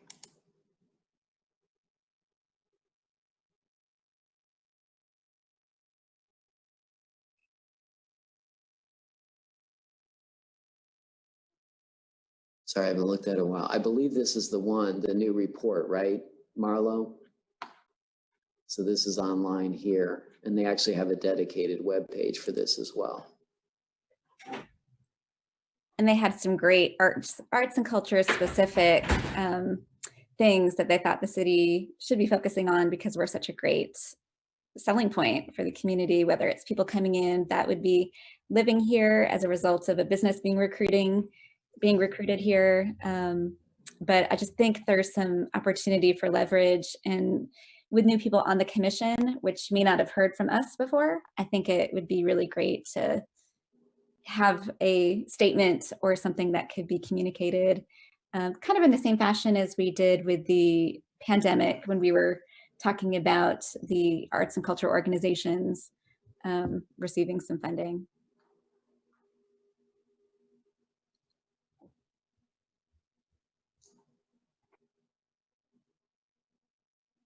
Yeah, so this is for sure material that we can use to educate folks.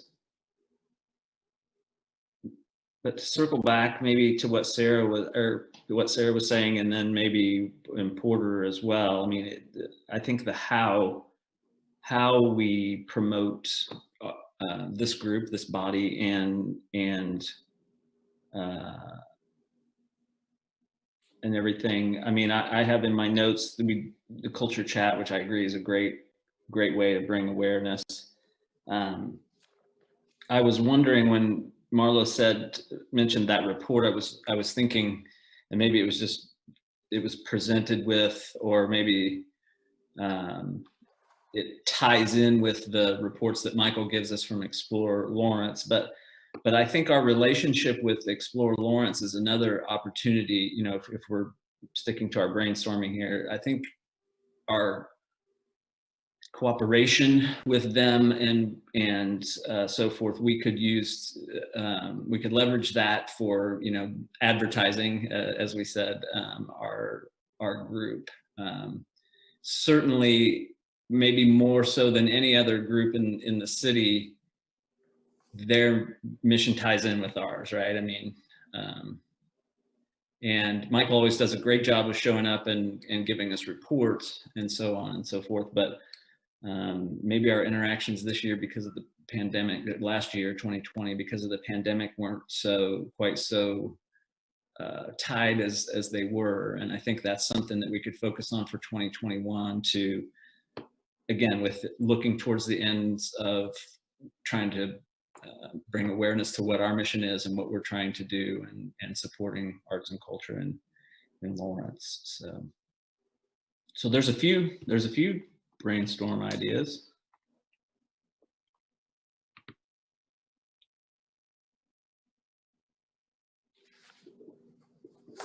Any others?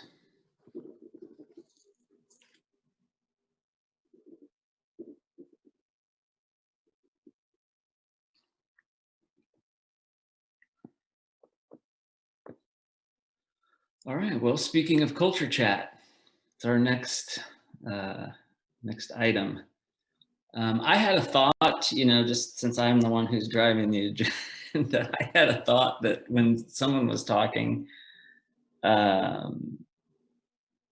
we were talking about only having 2 people, logged in to watch our very interesting meeting from today. But I wondered whether or not, and maybe this is a silly idea or whatever, but I mean, we could do a culture chat to describe what we do and who we are and what our role is, and we could talk about murals and our grants and how we, honor folks in our community who serve in the arts and culture with our Phoenix Awards and so on and so forth. I don't know if anyone would show up to that, but it could be a topic for a culture chat, who we are and what we do.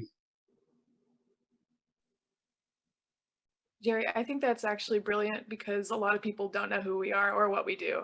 So that would be fantastic, is to have a minute to engage the community in a culture chat and be like, this is who we are, this is what we do, and this is how you can be involved.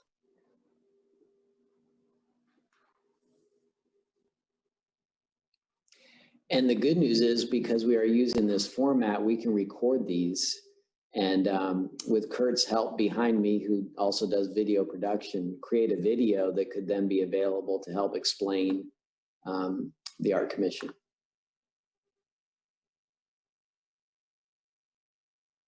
Yeah, and maybe folks could see that and want to participate and be contributors to our commission. Just while we said that, how many vacancies are we going to have, Porter? Right now, Mary, Kate, and Clint are all up for renewal. Mary has indicated that she wants to be reappointed, and that information is in the mayor's hands. Clint has decided that his life is just too busy outside of this to stay on board. And Kate, actually, her time, she can't re-up for the board. So we may have 2 open, it looks like we have 2 open positions. And maybe for the 2 people who are watching, if they're still watching, the process for applying for that is all online, right? On the city website, they can go and apply to be a board member or committee member. Yes, and actually, let me show you, because you guys also, for anybody who knows anybody who might be interested in applying, this is how they can do it. It's fairly easy. Hang on, sorry, it gets caught up under a menu bar here. But if I go back to the City of Lawrence, this is how I do it, and click on City Commission, it takes us to our outside portal called iCompass. Hang on, it's happening. Here is iCompass. This is the City of Lawrence iCompass. And if you go down, oops, wait a minute, sorry, it's in the wrong thing. Portal. And then I go here and I go to boards and commissions, and I click on this link. It takes me a page about boards and commissions, and it also somewhere on here, and sorry, it's hard for me to see, this is at a distance. Here are all the boards and commissions that we have, steering committees, different boards, boards with appointees, that type of thing. And there is a link here that says right here, click here to view current upcoming vacancies or to volunteer for a board. You click there and it brings up a screen, and then you decide which boards you're interested in, and you can apply online for these boards. That is the first step that is required for anybody interested in serving on a board or commission. And that way then the mayor sees those names and you put in some information about your interest, and in some cases your resume.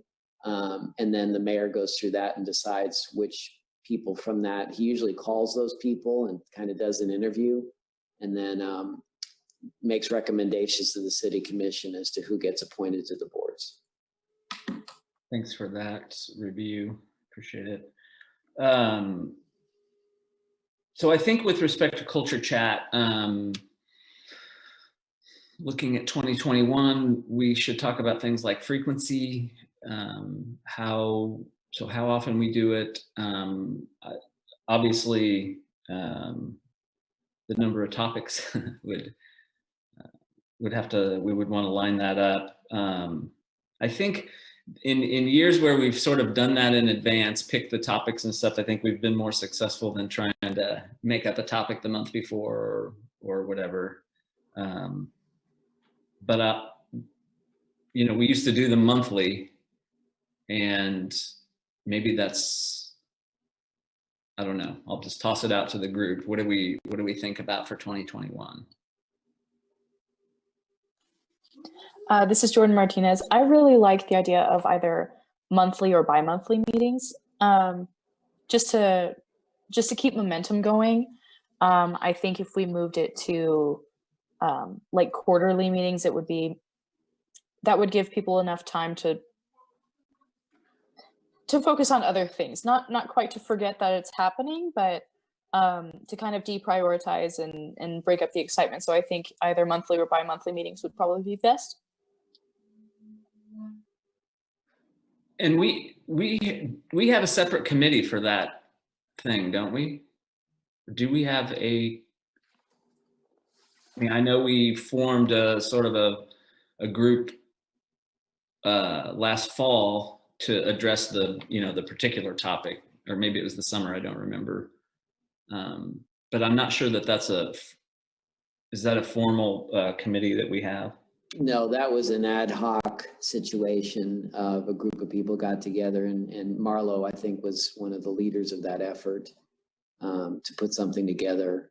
And I concur that regardless of the regularity you choose to do, definitely assigning each of those culture chats to a small group of members from this body is really important to help keep that going, because it's hard for me as a staff person to do all the stuff on the back end that I need to do, especially since we have to do these virtually now.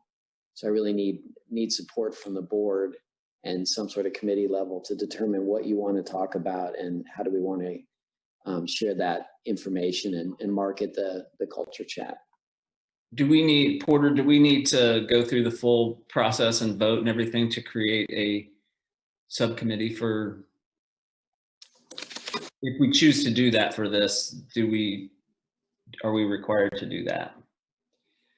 I think since it kind of falls under other responsibilities of the board, I don't know that you have to formalize it. Technically, honestly, the committees as they exist now don't fully align with the document from, I think, 2000 that outlined the committees that the board should have. And you guys have adapted these. Actually, I remember, Joshua, you probably remember, 100 years ago when we held a retreat at Haskell and we had this conversation about whether we need to change the policy or not and that type of thing. And I think ultimately we decided that the committees you're forming based on what your needs are now are falling under the realm of those committees. So nothing has been so far-fetched. So I don't think you have to formalize this. I think it's just a group has to agree to serve on a committee and then set up timing.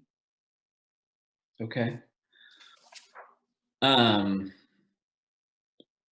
Marlo, can you remind us who helped you last year when you all were, when you put that group together with the topic of, arts and culture in the pandemic? I think it might have been Jordan, Sarah, and James, and perhaps even Kate was on that group.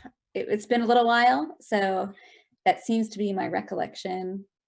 I do know at the last roundtable, it was on Wednesday, people had expressed an interest in collaborating with us on a culture chat. At roundtable, we've been trying to get more representation. It takes place every Wednesday at noon, and sometimes that's difficult for people to make it to. So we thought if we could piggyback a roundtable with a culture chat, that might make an opportunity for those groups to have more exposure or more involvement from other groups that can't make weekday meetings. And that group is great. It's very active, and it's representative of people from all different arts organizations in Lawrence.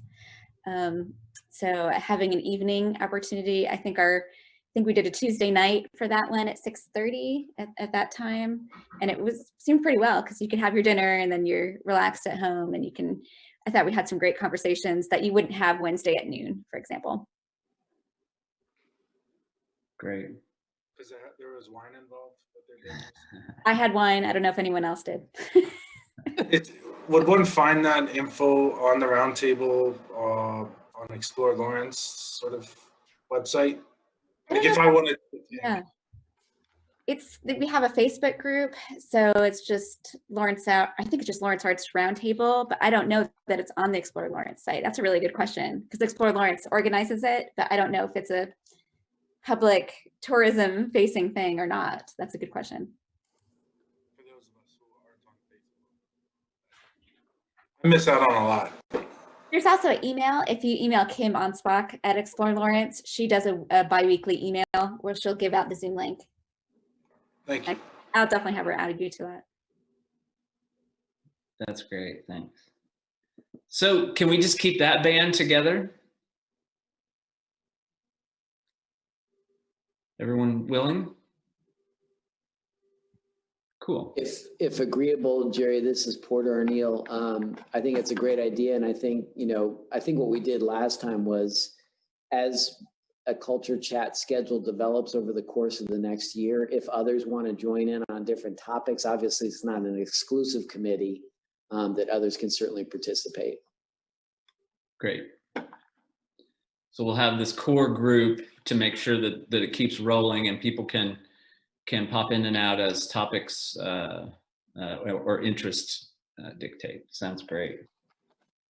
While we're talking about culture chat, I threw out the idea of one about us. Is there any other topics that we should enumerate or capture here as ideas for that group to work through? I think we can definitely make one of the culture chats being about what would the community like to see from us? What would they like to, what kind of exhibits or events would they be interested in having, and so on.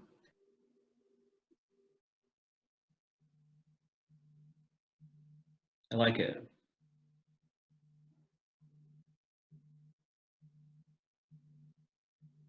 Maybe we could put that with the other one. We could briefly say who we are and then let folks tell us who they think we should be or whatever. Or they could be part one and part two maybe or something. I don't know. And I feel very much like that can be a recurring topic because the public's needs constantly transform. And it's always good to have a fairly up-to-date understanding of what the community of Lawrence is looking for from us. So I feel like that can be a pretty comfortably reused topic throughout all the culture chats. And then we could adjust culture chats to include topics that are much more pressing, such as pandemic relief and et cetera. Yeah, I like it. I mean, we could close each one with a "what can we do for you" sort of, discussion or whatever. And let me add, another tool that you may not realize you have is the city has a fairly robust survey tool called Lawrence Listens. which if you all wanted to come up with a survey along these lines, Lawrence Listens is not sort of a statistically viable survey. It's more of an outreach and listening survey platform, but it does exist. And you certainly could, you know, say if you did a culture chat on what would the community like to see, you could take some of that information and potentially turn it into a survey if you want.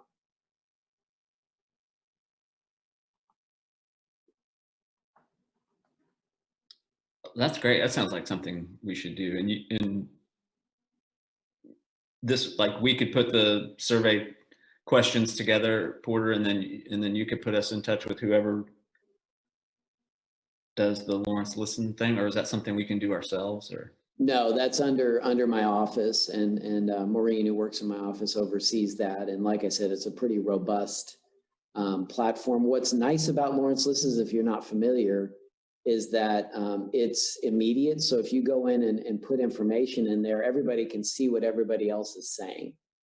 And so it's a more of a community call and response kind of opportunity of who's thinking what about what. And it can be designed in different ways. It can be a very simple survey, or it can be more elaborate and try to extract more information and more points of view. that's great. Thanks. I mean, that ties in really with what we were talking about earlier about, you know, getting the word out about us and so on and so forth, right? As long as we could get that survey out to interested, you know, the right group of folks who would be interested in sharing their thoughts with us. So.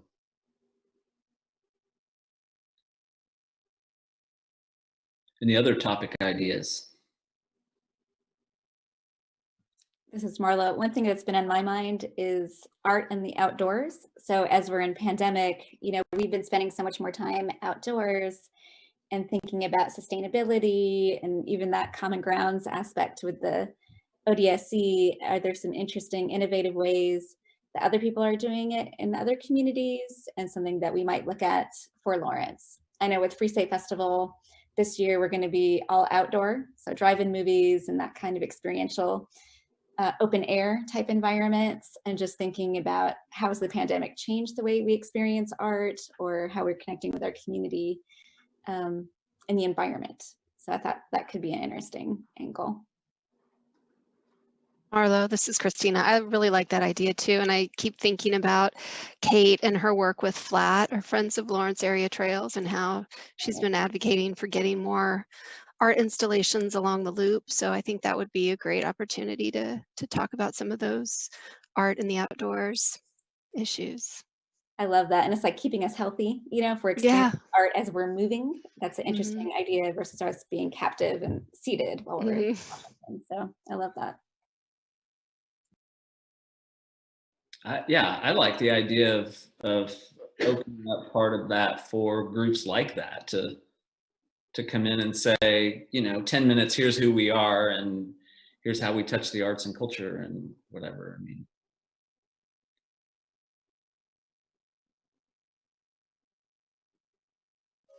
This is Jordan. I think one idea that I would be interested in exploring is maybe getting community input about racial justice in the fine arts or in cultural programming. Just seeing what members of the community are doing in that regard, because we are, you know, cultural as well as artistic. So, you know, having maybe racial justice in the fine arts, what are you doing? Community check-in kind of thing.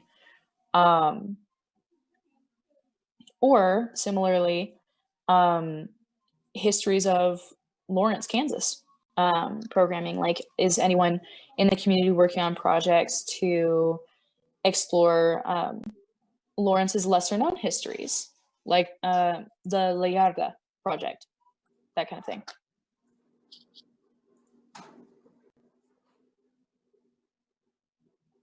yeah, that's great. That's good.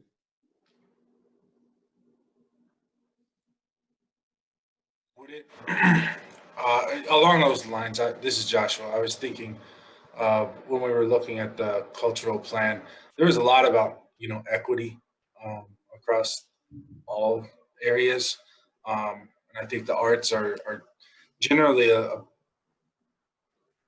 step ahead, I guess, in a number of ways. But I wonder if we could maybe have, for a culture chat, have Dr. Muhammad, the new director of equity and inclusion, to talk about his engagement with equity and inclusion as it pertains to arts, cultural events, and such. And I think a lot of the public have not or will not have another opportunity to meet him in a while. And I was grateful to be a part of the review committee for Manager Owens. So I was pleased to do that, and he's extraordinarily engaging, and smart and funny. And I think that would be an opportunity to hear his stance, how he might be an advocate for the arts and accomplishing what's in the cultural plan. A great suggestion. All these are great suggestions. I love it.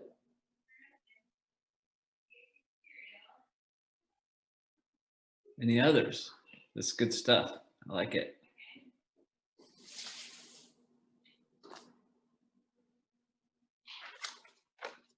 We've got about probably half a year's worth already. It's pretty good.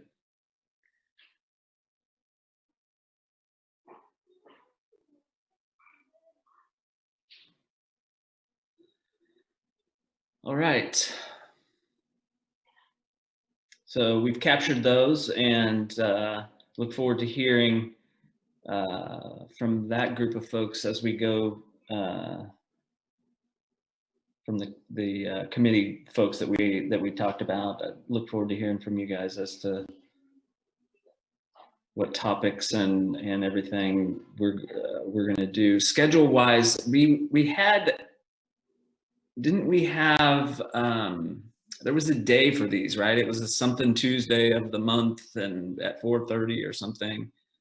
We have done these at this is Porter Arneal. Typically we do these the fourth Tuesday of the month. We have done them at 7 a.m., which wasn't my favorite.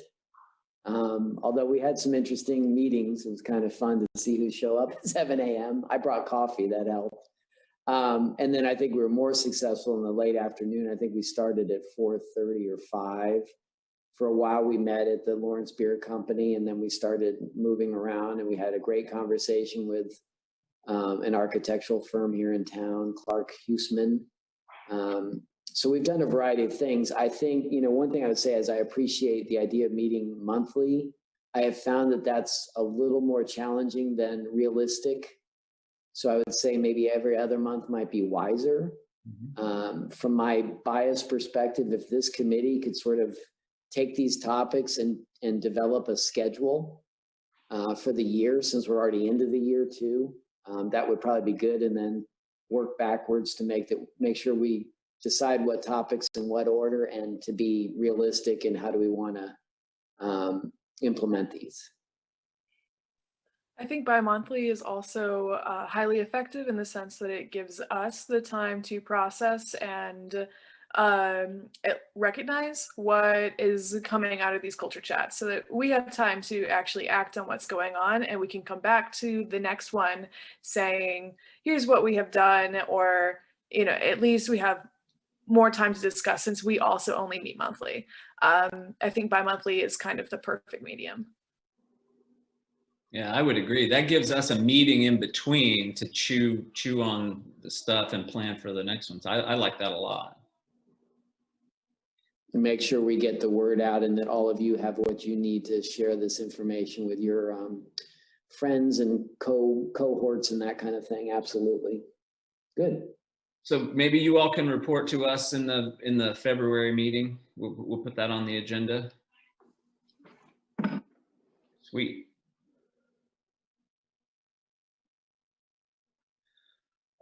So next on our agenda is public art discussions, and item A is the mural and artwork donation policy review.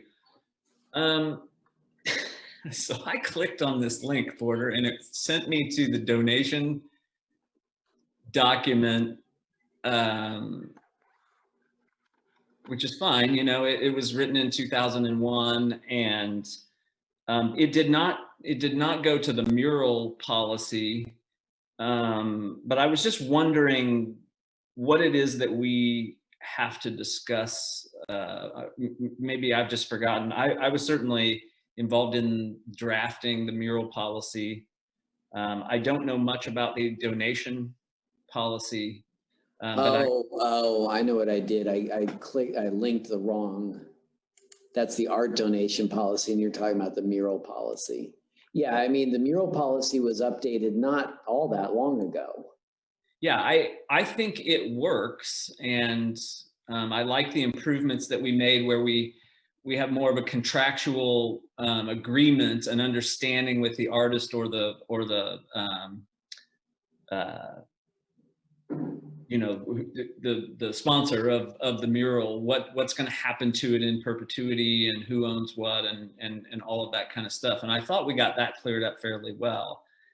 There was, you know, some energy around the library mural and the fact that it was donated and how all of that happened. And I think there was some confusion, certainly in the community, if you will, about that. But I'm not sure if that's what this item is about for us to discuss. I mean, does this group feel we need to discuss the donation policy?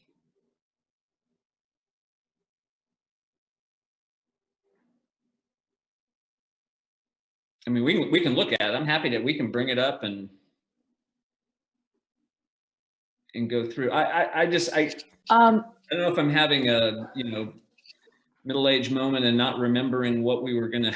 I think, Jerry, this is Joshua. If I'm not mistaken, I seem to recall a discussion about how just using the library as an example, how that kind of went through. I think there was maybe a discussion about process and how the Lawrence Cultural Arts Commission should have maybe more of a say in or changing the parameters for that policy, so that where we were kind of, our hands were kind of tied in terms of whether we could object, whether or not we could object, or we didn't have the tools by which to do so.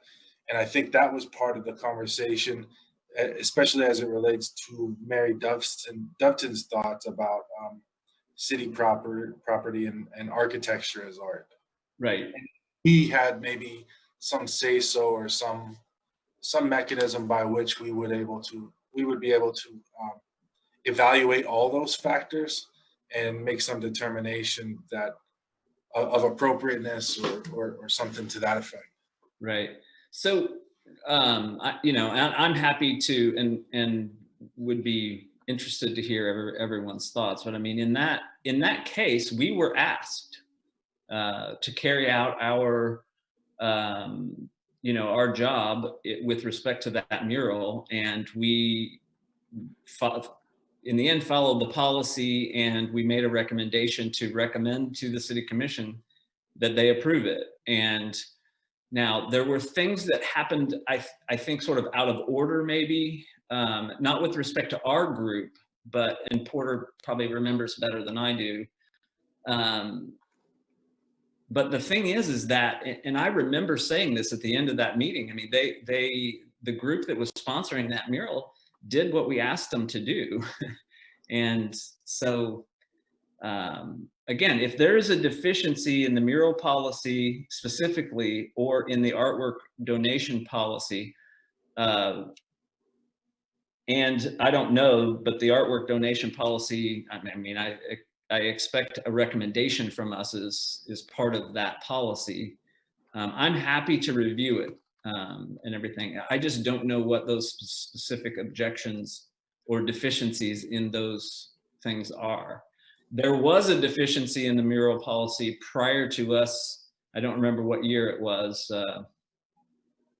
you know, several years ago, redoing it because it sort of just left, it didn't answer the question, what happens to this art as time passes, particularly if it's on a public or private building and And we took care of those things. Today, I don't know what specific deficiencies there are in either of those things. Again, admitting that I am not super familiar with the artwork donation policy. Well, and maybe some of the nuance was also with regard to that in particular. Whose responsibility is the city now responsible for caring for that art as it weathers, because it's on a city building, or any other work of art that may be in a public space, such as a police or fire department or some of those things. Is the city then responsible for the upkeep and the cleaning or the restoration because it is city property kind of at that time?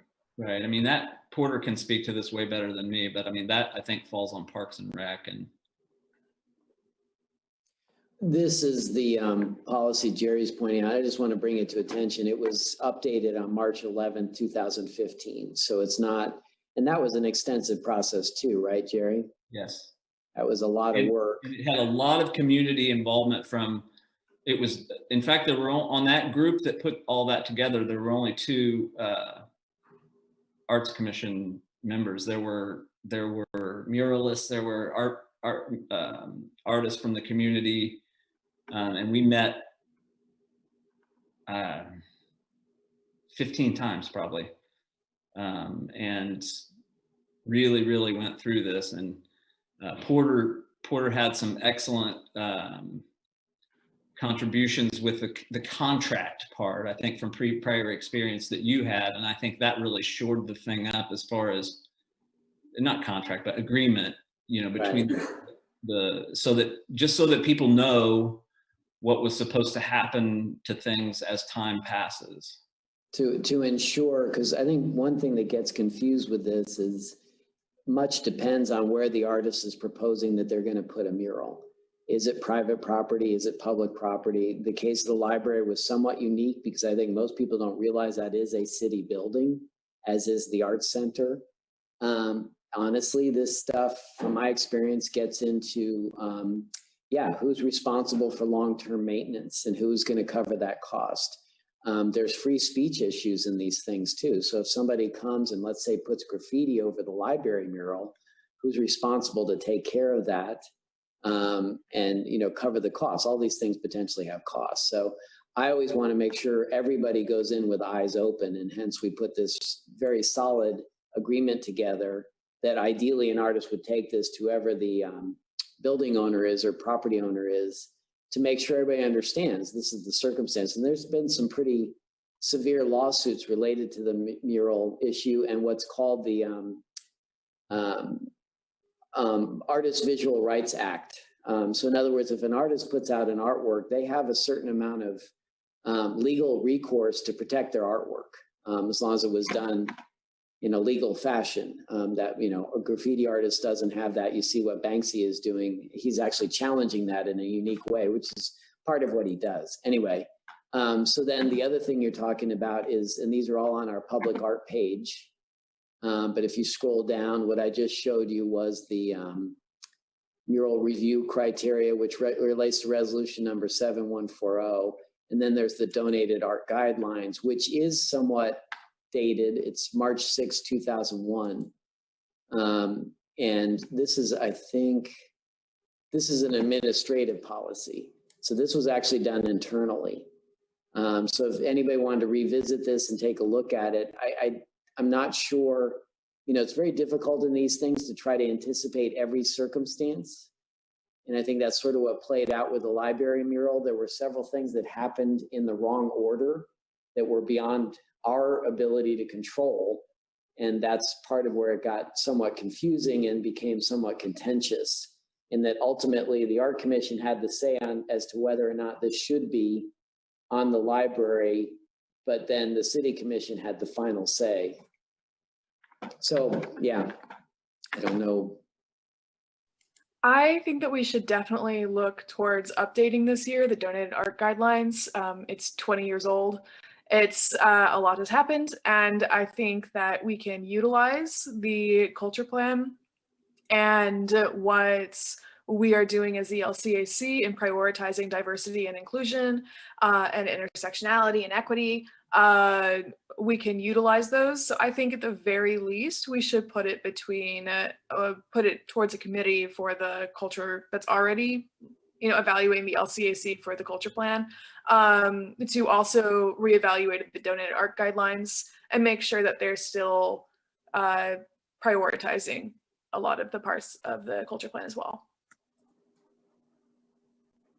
That's great. I really appreciate that comment. In fact, I suppose on a higher level, we should, if the cultural, I can't say it, it's gone now. The plan is our focus and our sort of a guiding principle for us. We should make sure that the policies and so forth that call out our body, call action for our body, don't have anything in there that doesn't support that, or in fact, to flip that upside down, has things in there that support that where appropriate.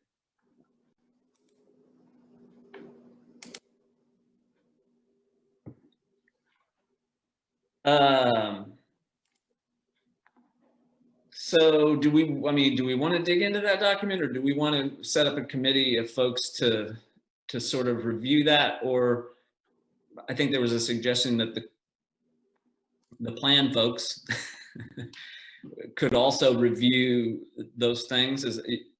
Are you guys down with that idea of having the people who are reviewing the culture plan also look at our documents? Yes. Okay.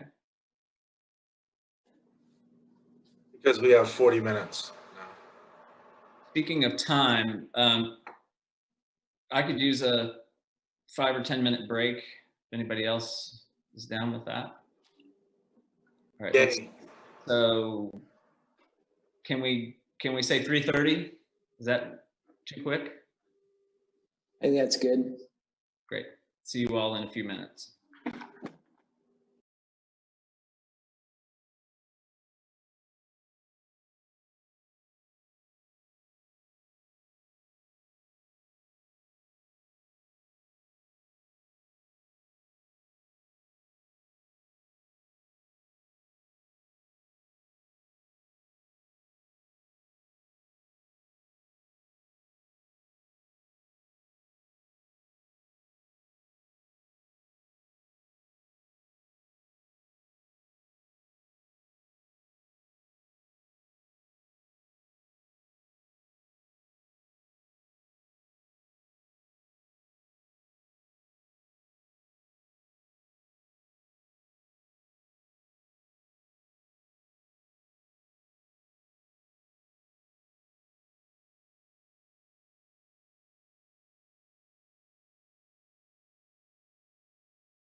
Okay, audio's back up.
Did they finish mural and artwork and they're ready for B? Yeah.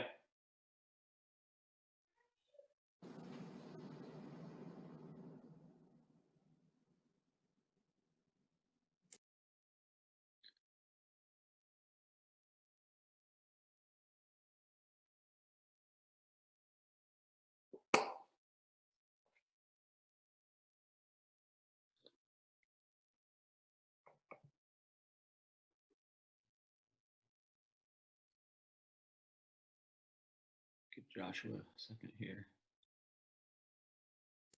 The rest of the people. No, I meant, are you streaming on YouTube? Because I'm still seeing the ink. Oh, well, yeah, are you ready? Yeah. Oh, okay, sure, we're back. And we're back. Except Joshua. I don't see Joshua yet.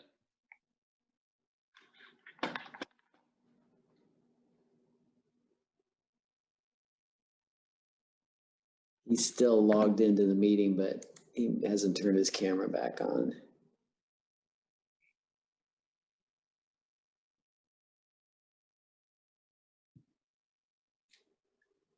All right, well, should we go ahead? Yes, I think it's okay to start up. Okay, so 7B is our next agenda item, which is outdoor sculpture exhibition, which we've kind of talked a little bit about. But let's hit on it again. I understanding we're sort of running thin on time. I'm not worried if we don't cover the whole agenda, we can push stuff to to our next meeting and so forth as well. So, but there Jerry? was, yeah, Jerry. yes.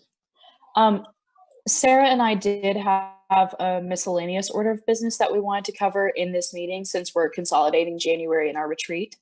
Okay. So if we're not concerned about covering the entire agenda today, where would that miscellaneous How go? about, can we save like the last 5 minutes for you guys? Is that okay? Is that enough time? It might need a little bit more time than that, maybe closer to 10, Okay. potentially. At 10 till, I'll, Okay, thank I'll you. let you guys bring that up. You bet. And then anything that we don't, I assume, Porter, anything we don't get to, we can push? Yeah, I mean, you certainly can do that. The only thing I was thinking is it might be a good idea to touch base on the committees, since a lot of this, the actual work on these will be done at a committee level. Okay. So just to determine, are these the right committees? And obviously, as you say, you could discuss this further in future art commission meetings as well. Well, why don't we do that? Because particularly since, of course, James isn't here, but we do have new members and stuff, and the committees are really the way for folks to dig in and everything. So does anybody mind if we roll that up a little bit, and then we'll save the last 10 minutes for Sarah and Jordan, or I think it would be excellent to review the committees and then go right into that. Yeah. Okay. Let's do that. So our committees are, just to review, they're the executive, which are the folks that we voted on earlier. There's a strategic committee, which I think largely has the same members, but I don't remember. There's a programming committee, and then there's public art, and I don't remember the word advocacy being on there, but economic, I like it. Economic development and strategic plan, and then Phoenix Awards.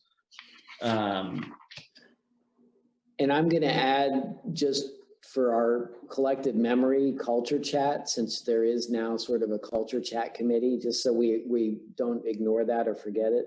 Yes. And I believe the advocacy one was a newly proposed idea. I do too. I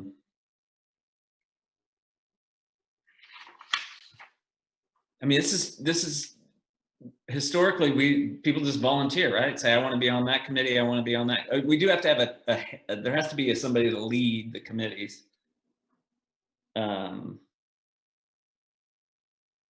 We don't need to do anything about the executive, right, Porter?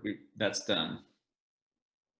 That, yeah, basically, and I don't think that has a lot of function under current circumstances. Yeah. So that can just sort of stay put and ready if needed. The other thing, though, I'm trying to remember where we used to have committees related to our grants programs, which also covered Phoenix, as a matter of fact. Well, it was one group,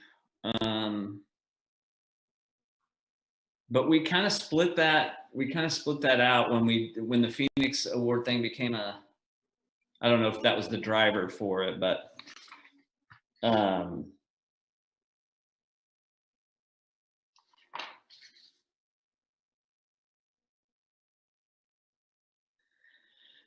yeah. Well, and again, I think keeping this in the parameters of a year's time is wise, not trying to take on too much, technically in the next 11 months. Okay, remind me what our strategic committee, I think did they review policies, or what was their? Jerry, this is Christina. I feel like cultural plan may have fallen under in the strategic committee, and perhaps policies as well, but for some reason I'm recalling cultural plan in the strategic committee. So maybe that new advocacy group is that group. I mean, those names aren't exactly in line, but if you look at the things that come after the dash, economic development and strategic plan. My understanding, though, that those were literally going to reference the new economic development strategic plan and the city's strategic plan. Advocacy in those. Sort of leaning into those two new things, yes. Okay, sorry, I'm just struggling with what. I mean, we have one word describing the strategic. Well, public art, I think, works, and that is somewhat programmatic, right? Because that's the outdoor downtown sculpture exhibition. Really, that body probably would be the ones to look at the donation policy initially, just to determine if it needs any work. And murals and maintenance are under that too. So that's sort of an overarching, and I think that committee still works. Oh, you know what? My printing may have, okay, so these bullets, how many bullets are under committee review and assignments? 4.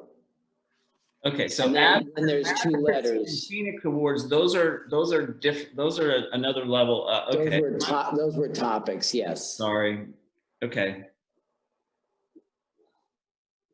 All right, this makes more sense now. Sorry. That's okay. All right. So volunteers for the strategic committee.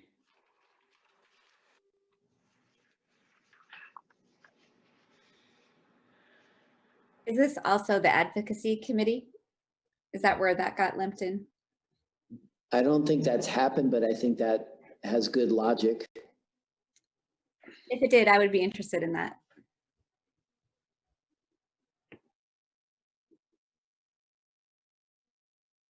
I will volunteer to help Marlo. This is Joshua.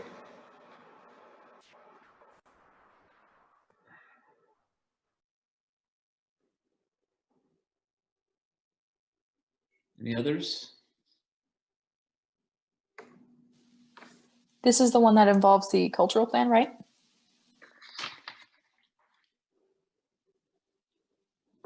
Yes. Yes. Okay, then yes, I'll volunteer as well.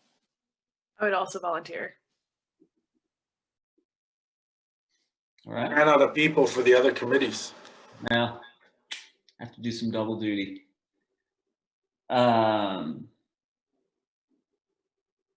Anyone interested in chairing that committee?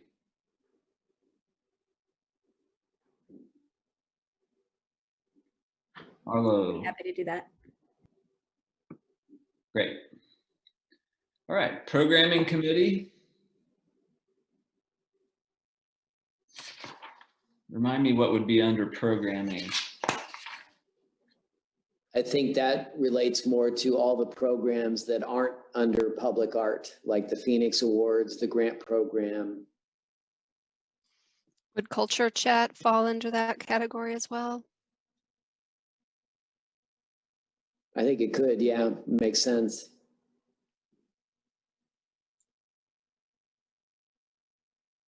Well, okay.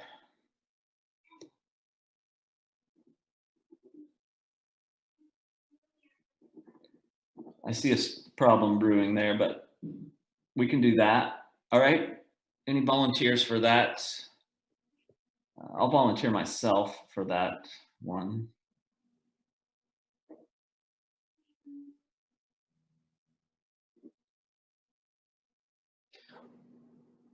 Was there an established culture chat group? There was. It had Marlo, Jordan, Sarah, and James.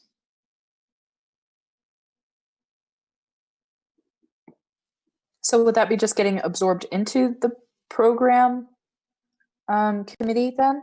Or is that remaining separate? It's largely the same folks, so it might. All right, then I'll volunteer for that one too. And we'll volunteer James for that one. He can tell us if he wants to not do that. Well, and I suspect Mary may wanna, because she was very interested in the Phoenix Awards. So if that's gonna stay under that.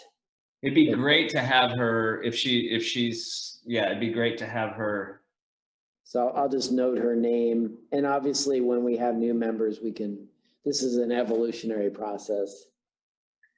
Maybe we can hold off naming a chair to that one because two of our group aren't here that might want to do that.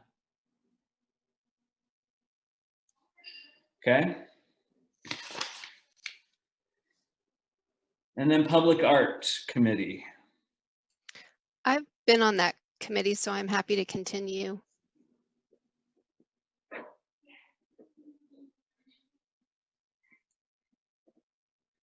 Would you be happy to chair that group, Christina?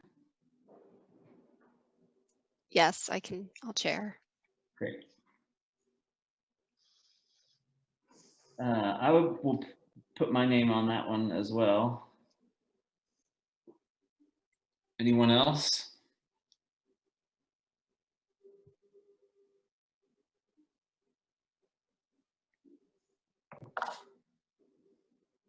And I want to remind everybody that as these committees meet, you're not necessarily obliged to only meet with your members.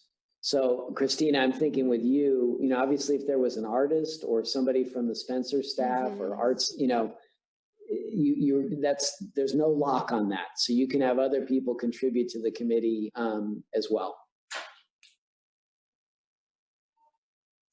I certainly don't want to speak for Denise Stone, but just knowing her from work and over the years, I suspect she might be interested in the Public Art Committee as well, just from knowing her interest. But again, I wouldn't speak for her. I'll just make note, but we can bring that up in February. Great. And we have Phoenix Awards under programming, the Advocacy, Economic Development, Strategic Plan. We put that under strategic, right? And for that, we have Marlo, Joshua, Jordan, and Sarah. That's as I understand it, yes. Okay. And for the minutes, could you say who's on that programming committee again, please? That would be myself, Marlo, Jordan, Sarah, James, and Mary, should they express a desire. They're written in there. Okay, great. And it's okay that that's a big group, because it's kind of a big job, or, there's a lot of things under that. And regarding the Phoenix Awards, unless anybody disagrees, Jerry, I think you indicated that we would stick to our method, and this would be then an artist selection year, which is fairly straightforward to put that call out.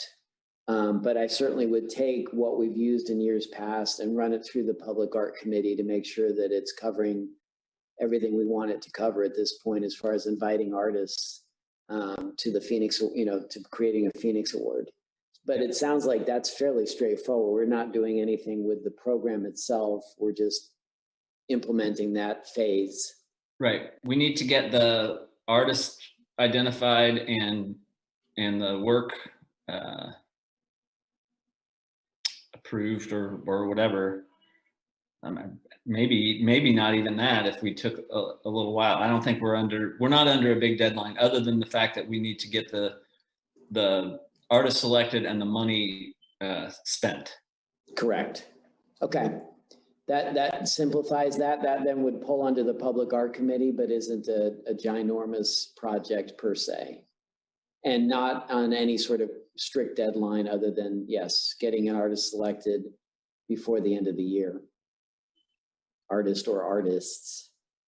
Yeah. That pair we did last time, man, that was what an incredible result. That was so cool. All right. We only have a couple of more minutes. So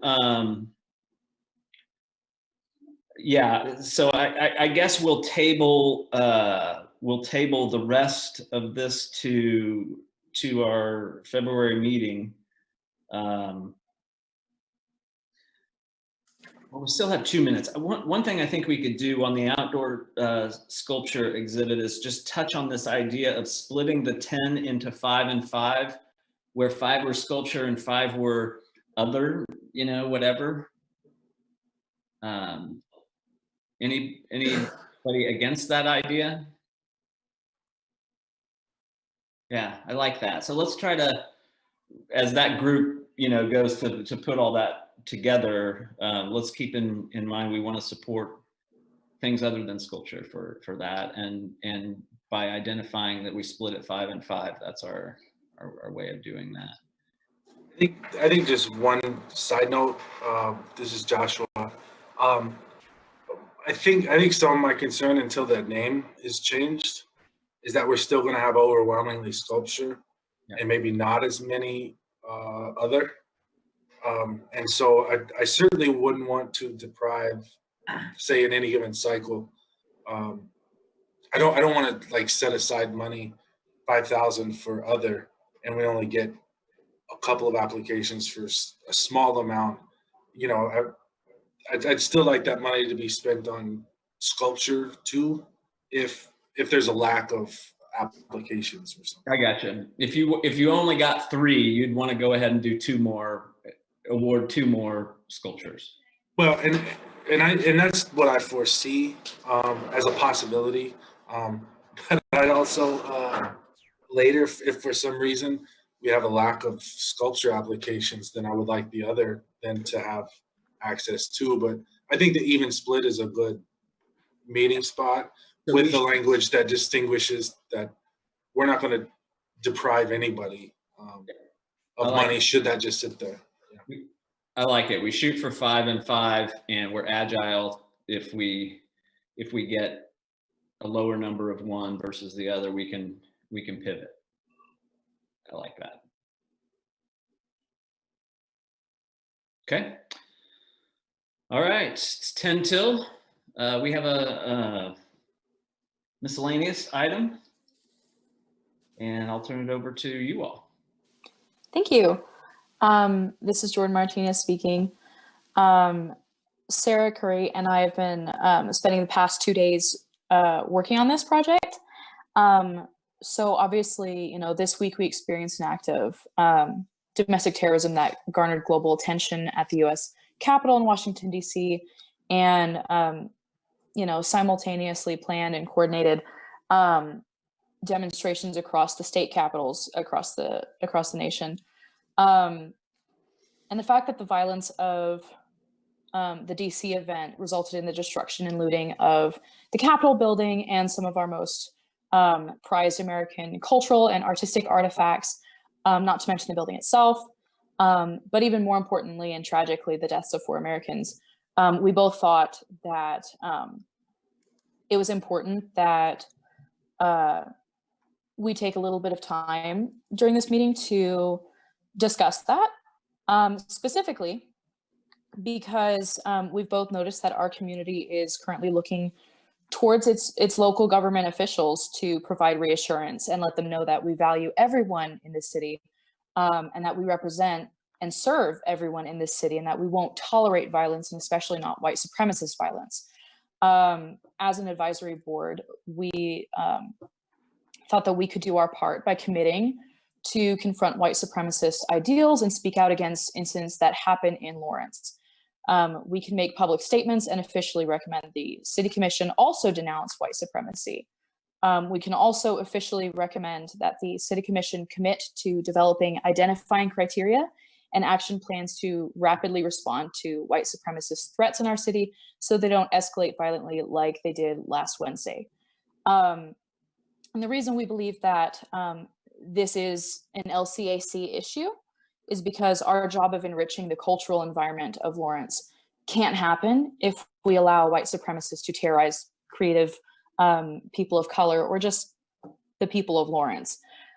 So we thought it was absolutely necessary for us to think about how is the LCAC going to address the incident, and you know, whether or not we could discuss formally recommending City Commission also make a public statement. And actually, Porter, Sarah and I emailed you some documents that we drafted up. We weren't exactly sure how an official recommendation from our board looks on paper. So we actually drafted 2 different city resolutions and a media statement, essentially. It should be in your email. Would you mind pulling that up? Or is there a way we could send that to everybody?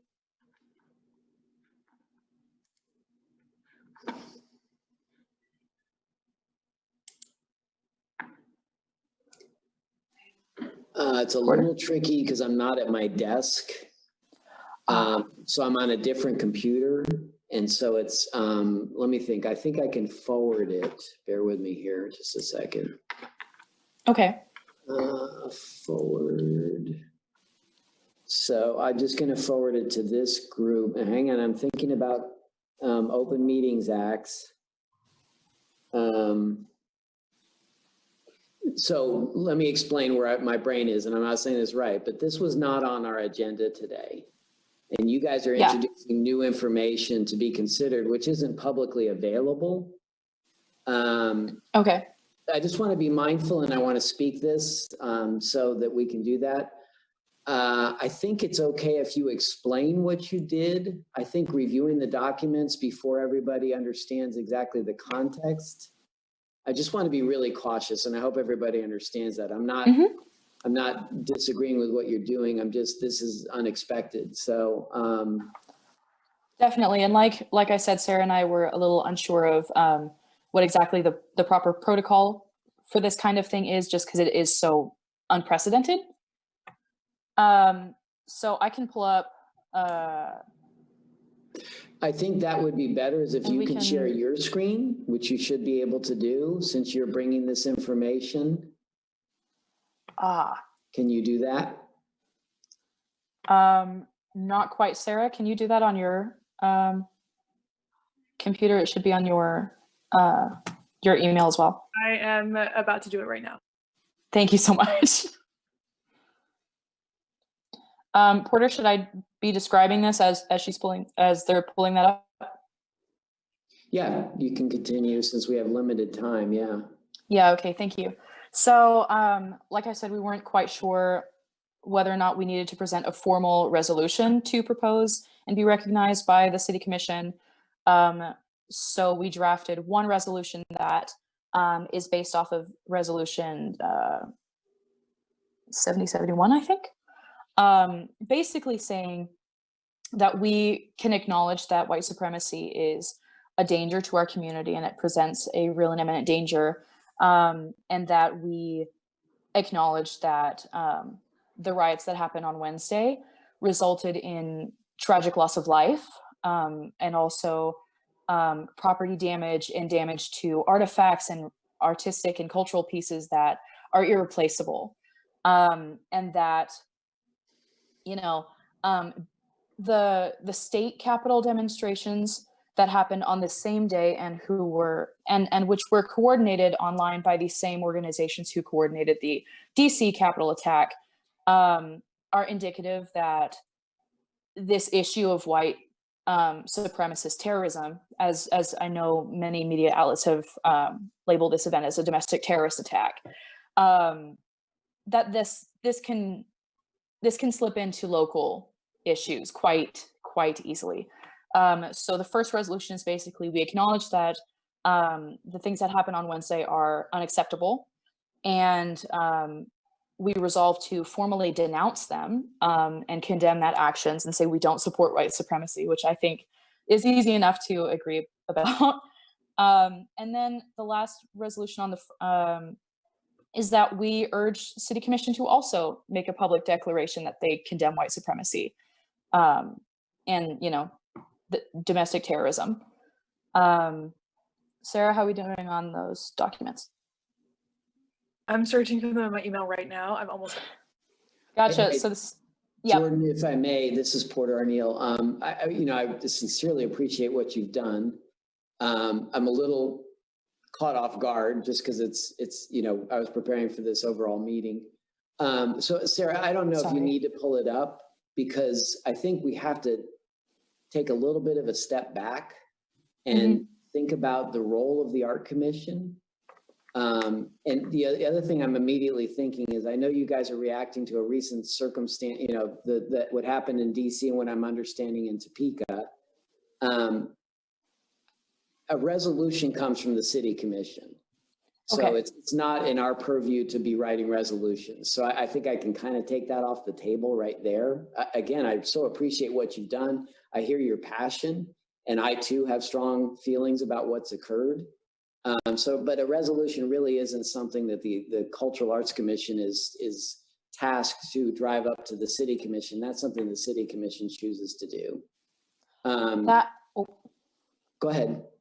That is actually fine, because we also drafted a public statement kind of format thing. If we wanted to use that, it says virtually the same thing. The first paragraph gives a brief description of the Lawrence Cultural Arts Commission and why we were formed and what what we believe in as according to our mission statement.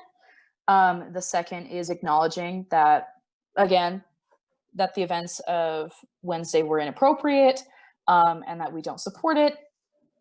And then the third one is Lawrence LCAC resolutely condemns the ideologies and acts of domestic terrorism incited by white supremacy throughout the nation, but emphasizes white supremacy cannot and will not be tolerated in Lawrence, Kansas.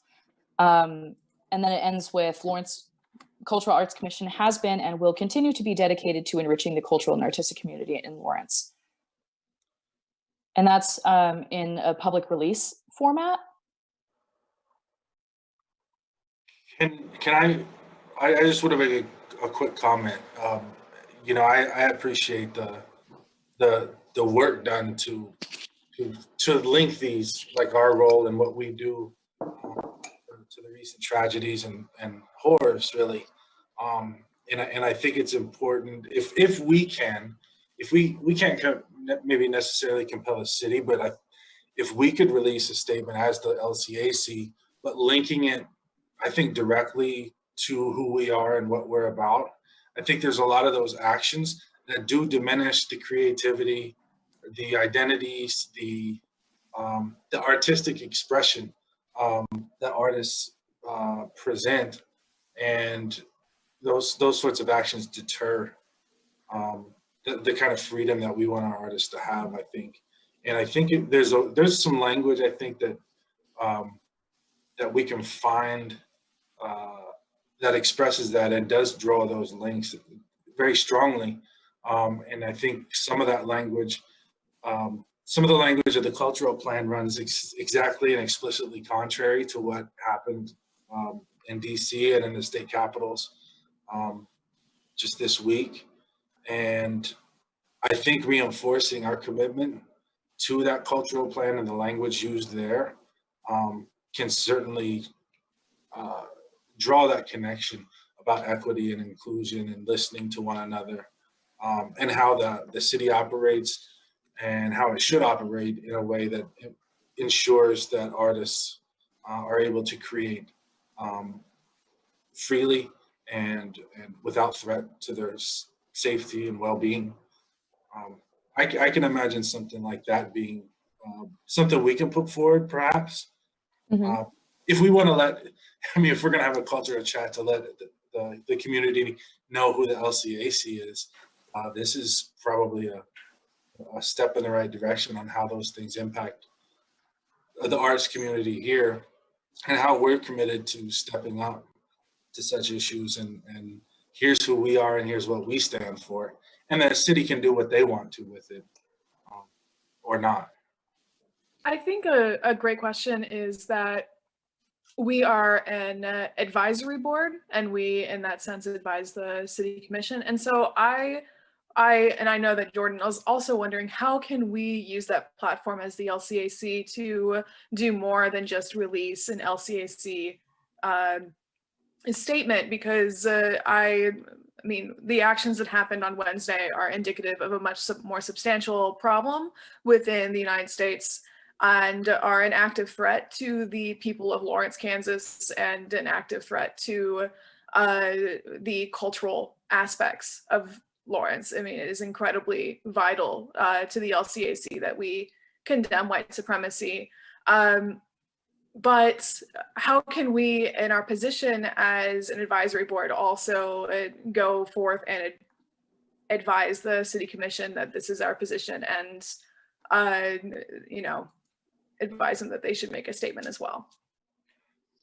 Yeah, I agree. I think really in this conversation, we've said very little about cultural arts and artists, and so I think we can draw that link and connect those. But really, that's, in my opinion, that's the limited purview where we can advise. We can advise perhaps that they do the same in support of the artists, free expression, and you know, safety and whatever like that. But I think it's a tricky place. I think there's probably or should be some advisory board, if there's not already, who is making that recommendation to the city that they should come up and stand up. But ours is related to cultural arts and artists. And so how the nature of those events and those activities impact the world of arts and culture and the the aesthetic vitality of our environment, they're not disconnected at all. So I think if in that narrow way in which those two things are connected, I'd certainly be supportive of helping with the language or reviewing the cultural plan because it completely relates to equity, diversity, the inclusion of all. And hopefully Dr. Muhammad, to bring him up again, is doing some of those things as well. But I think I still experience some of the same concern that Porter has, just about making sure we're staying in our lane, but we certainly still can't address it while doing so. So Porter, first of all, thanks folks. This is great. It was, I didn't think I could be more shocked, from a year, and it was insane. It was crazy to watch, and I too was, I saw blood on one of those sculptures in our Capitol, and it's very emotional and everything. I really appreciate you all bringing this topic up during our meeting. I agree with Joshua about our purview and staying in our lane and everything. What I wonder, Porter, is so a couple of questions. Is the city planning to communicate something with respect to this? And if they were, would it be appropriate for us to bolster or come out in support of the city's statement on that, and then use that opportunity to highlight the impact on the arts and so on and so forth? In other words, we could stay in our lane and support the bigger picture statement that the city might make, without us saying to the commission, hey, we think you guys should be making a statement on this, even though we're sort of saying that in words right now, but where somebody could come back and say, hey, stay in your lane. So in other words, do you know if they're planning on making a statement? I don't know at this point. This happened at the national level and the state level, so I don't know if anything is being discussed about that. But I think one thing I want to insert here that I think is important, and Joshua pointed out, let me go ahead and share my screen. We have to remember that the Art Commission is among numerous boards and commissions in the city. So I showed you earlier on iCompass, here's the list of all the different boards and commissions. These are advisory boards and committees, technical appeal boards and commissions, and here's the Lawrence Cultural Arts Commission, and coincidentally, right above that is the Human Relations Commission. After the George Floyd situation and other things happening locally, they, like you all, are feeling compelled to say, hey, how is this impacting people? What do we want to say about how this could impact arts and culture in Lawrence? They came up with a Black Lives Matter solidarity statement, which in essence talks a lot about what you guys are saying. This is not a city forum. This is their board saying, this is what we believe to and agree to as a board. Does that make sense? So this is a statement that they worked on as a board. That I think is okay. Again, you have to be careful. You are an advisory group to the city commission. So you can't speak for the city commission. You can advise them, but ultimately they have to decide how they want to speak to the city itself, if that makes sense. So we're just kind of in a little bit of a tricky territory here. We have to be very sensitive not to assume that this is the only board participating in this conversation, if that makes sense. And I think Joshua is correct. Again, I really appreciate your passion. And like you, I have very strong emotional response to what occurred. But I think we have to go back and then and look at what is our lane and how does it fit appropriately for you all to be speaking in that capacity. The other thing, and this is a learning opportunity for all of us, and I agree with Jerry. Thank you for bringing this. These are the conversations so important to have. We have to remember too, we have to abide by state laws which relate to the Kansas Open Meetings Act. You all have generated this, which again, great passion, but until it's vetted by the entire group, we can't move forward with it, if that makes sense. So I think it might be wise to take a little bit of a step back, think about what's the intention of what you're trying to do with this from the lens of the Cultural Arts Commission. And if a statement like this solidarity statement makes sense or something like that, that's fine. But you would need to work through that and add it to your list of these are our priorities for 2021. Does that make sense? Okay, good. So Porter, you're saying we could, as the Cultural Arts Commission, draft this, or not draft, but I guess draft, revise, and publish for the public to see a solidarity statement on how we feel as the Lawrence Cultural Arts Commission within our role as kind of, I guess, those who enhance and enliven the community through the promotion of cultural opportunities and nurturing the environment. We can do that. You can do that. And I would also say, though, you should review all the documents related to this particular commission and make sure that is it really missing and does it need to be restated? And that would be up to you all to determine. So yes. I don't know if we need to, but I would just move to pursue a solidarity statement among the Lawrence Cultural Arts Commission to make a statement that represents where our position on this matter. And hopefully while we may not be able to, because it's outside of our purview, advise the city to do anything on their end, hopefully one will see others taking responsible steps towards denouncing and supporting all those who are hurt and offended, to do likewise. I mean, I guess lead by example rather than by advising, by making it known where we stand and how we feel about it as a whole board. And so there might be some tweaks in language changes to the draft that was created that makes it more focused on arts and artistic expression. I'd certainly be in support of that. I would second that motion. And also thank you, Joshua, for making the motion in the first place. Porter, is there any way, would this be something, oh shoot, we've got to actually vote on it, never mind. I'm not sure what we're. But my motion was to pursue the completion of a what was it called? A solidarity statement of the Lawrence Cultural Arts Commission on the impacts of the domestic terrorist events of Wednesday, and how that impacts artists and artistic experiences in the Lawrence community.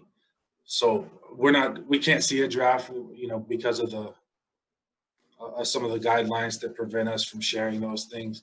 I move that we pursue a solidarity statement of the LCAC on this matter. Okay, and just to clarify, the end result of that is this group posting that statement in the similar location to where the human group did on theirs. Upon approval by the LCAC. Right. By the group. So okay. This is just a step that we can formally make that next step in the end. Before it gets posted, before it is official, then I think we will have to vote on the final language, the final document too. Okay, just to make sure we got this right, because I know there's one person in the group who's probably struggling with this right now. Christina, do you have the words for the motion? I think I do. Motion to this was Joshua. Motion to pursue a solidarity statement that represents our position, that once approved by LCAC will be shared online in some capacity. I can always go back and look at the video of this, the recording of this meeting too. Christina, I would ask, a little wordsmithing. I wouldn't say once approved, but I would say if approved. If approved, got it. We don't want to say that Assume. it looks like it will be or make any assumptions. So if approved by the Cultural Arts Commission. Yeah, particularly because we had folks that couldn't participate today, so. Right. Good. We just have to go through that transparency and make sure we're upholding transparency. All right, and we had a I second. would also, oh, sorry. We haven't voted yet, I forgot. Right. So Jordan seconded, I understand that, right? Okay, so we'll do a roll call. Now everyone's changed order on my screen, so we'll start with Joshua. Aye and yay. Myself, aye. Aye. Sarah, Christina,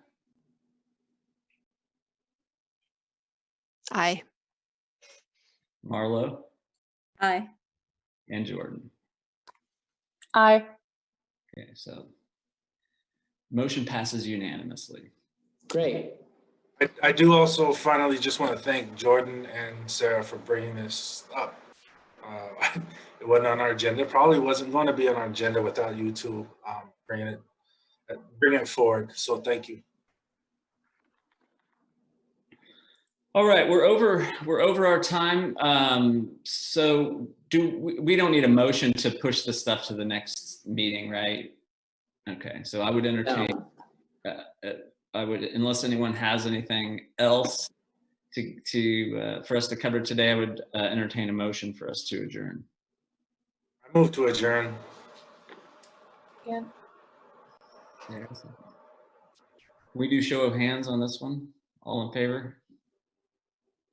Let the record show that everybody's hands are up, and so it's a unanimous vote to adjourn the meeting. Thank you all. Great meeting. Thank you. Appreciate everyone. Thanks.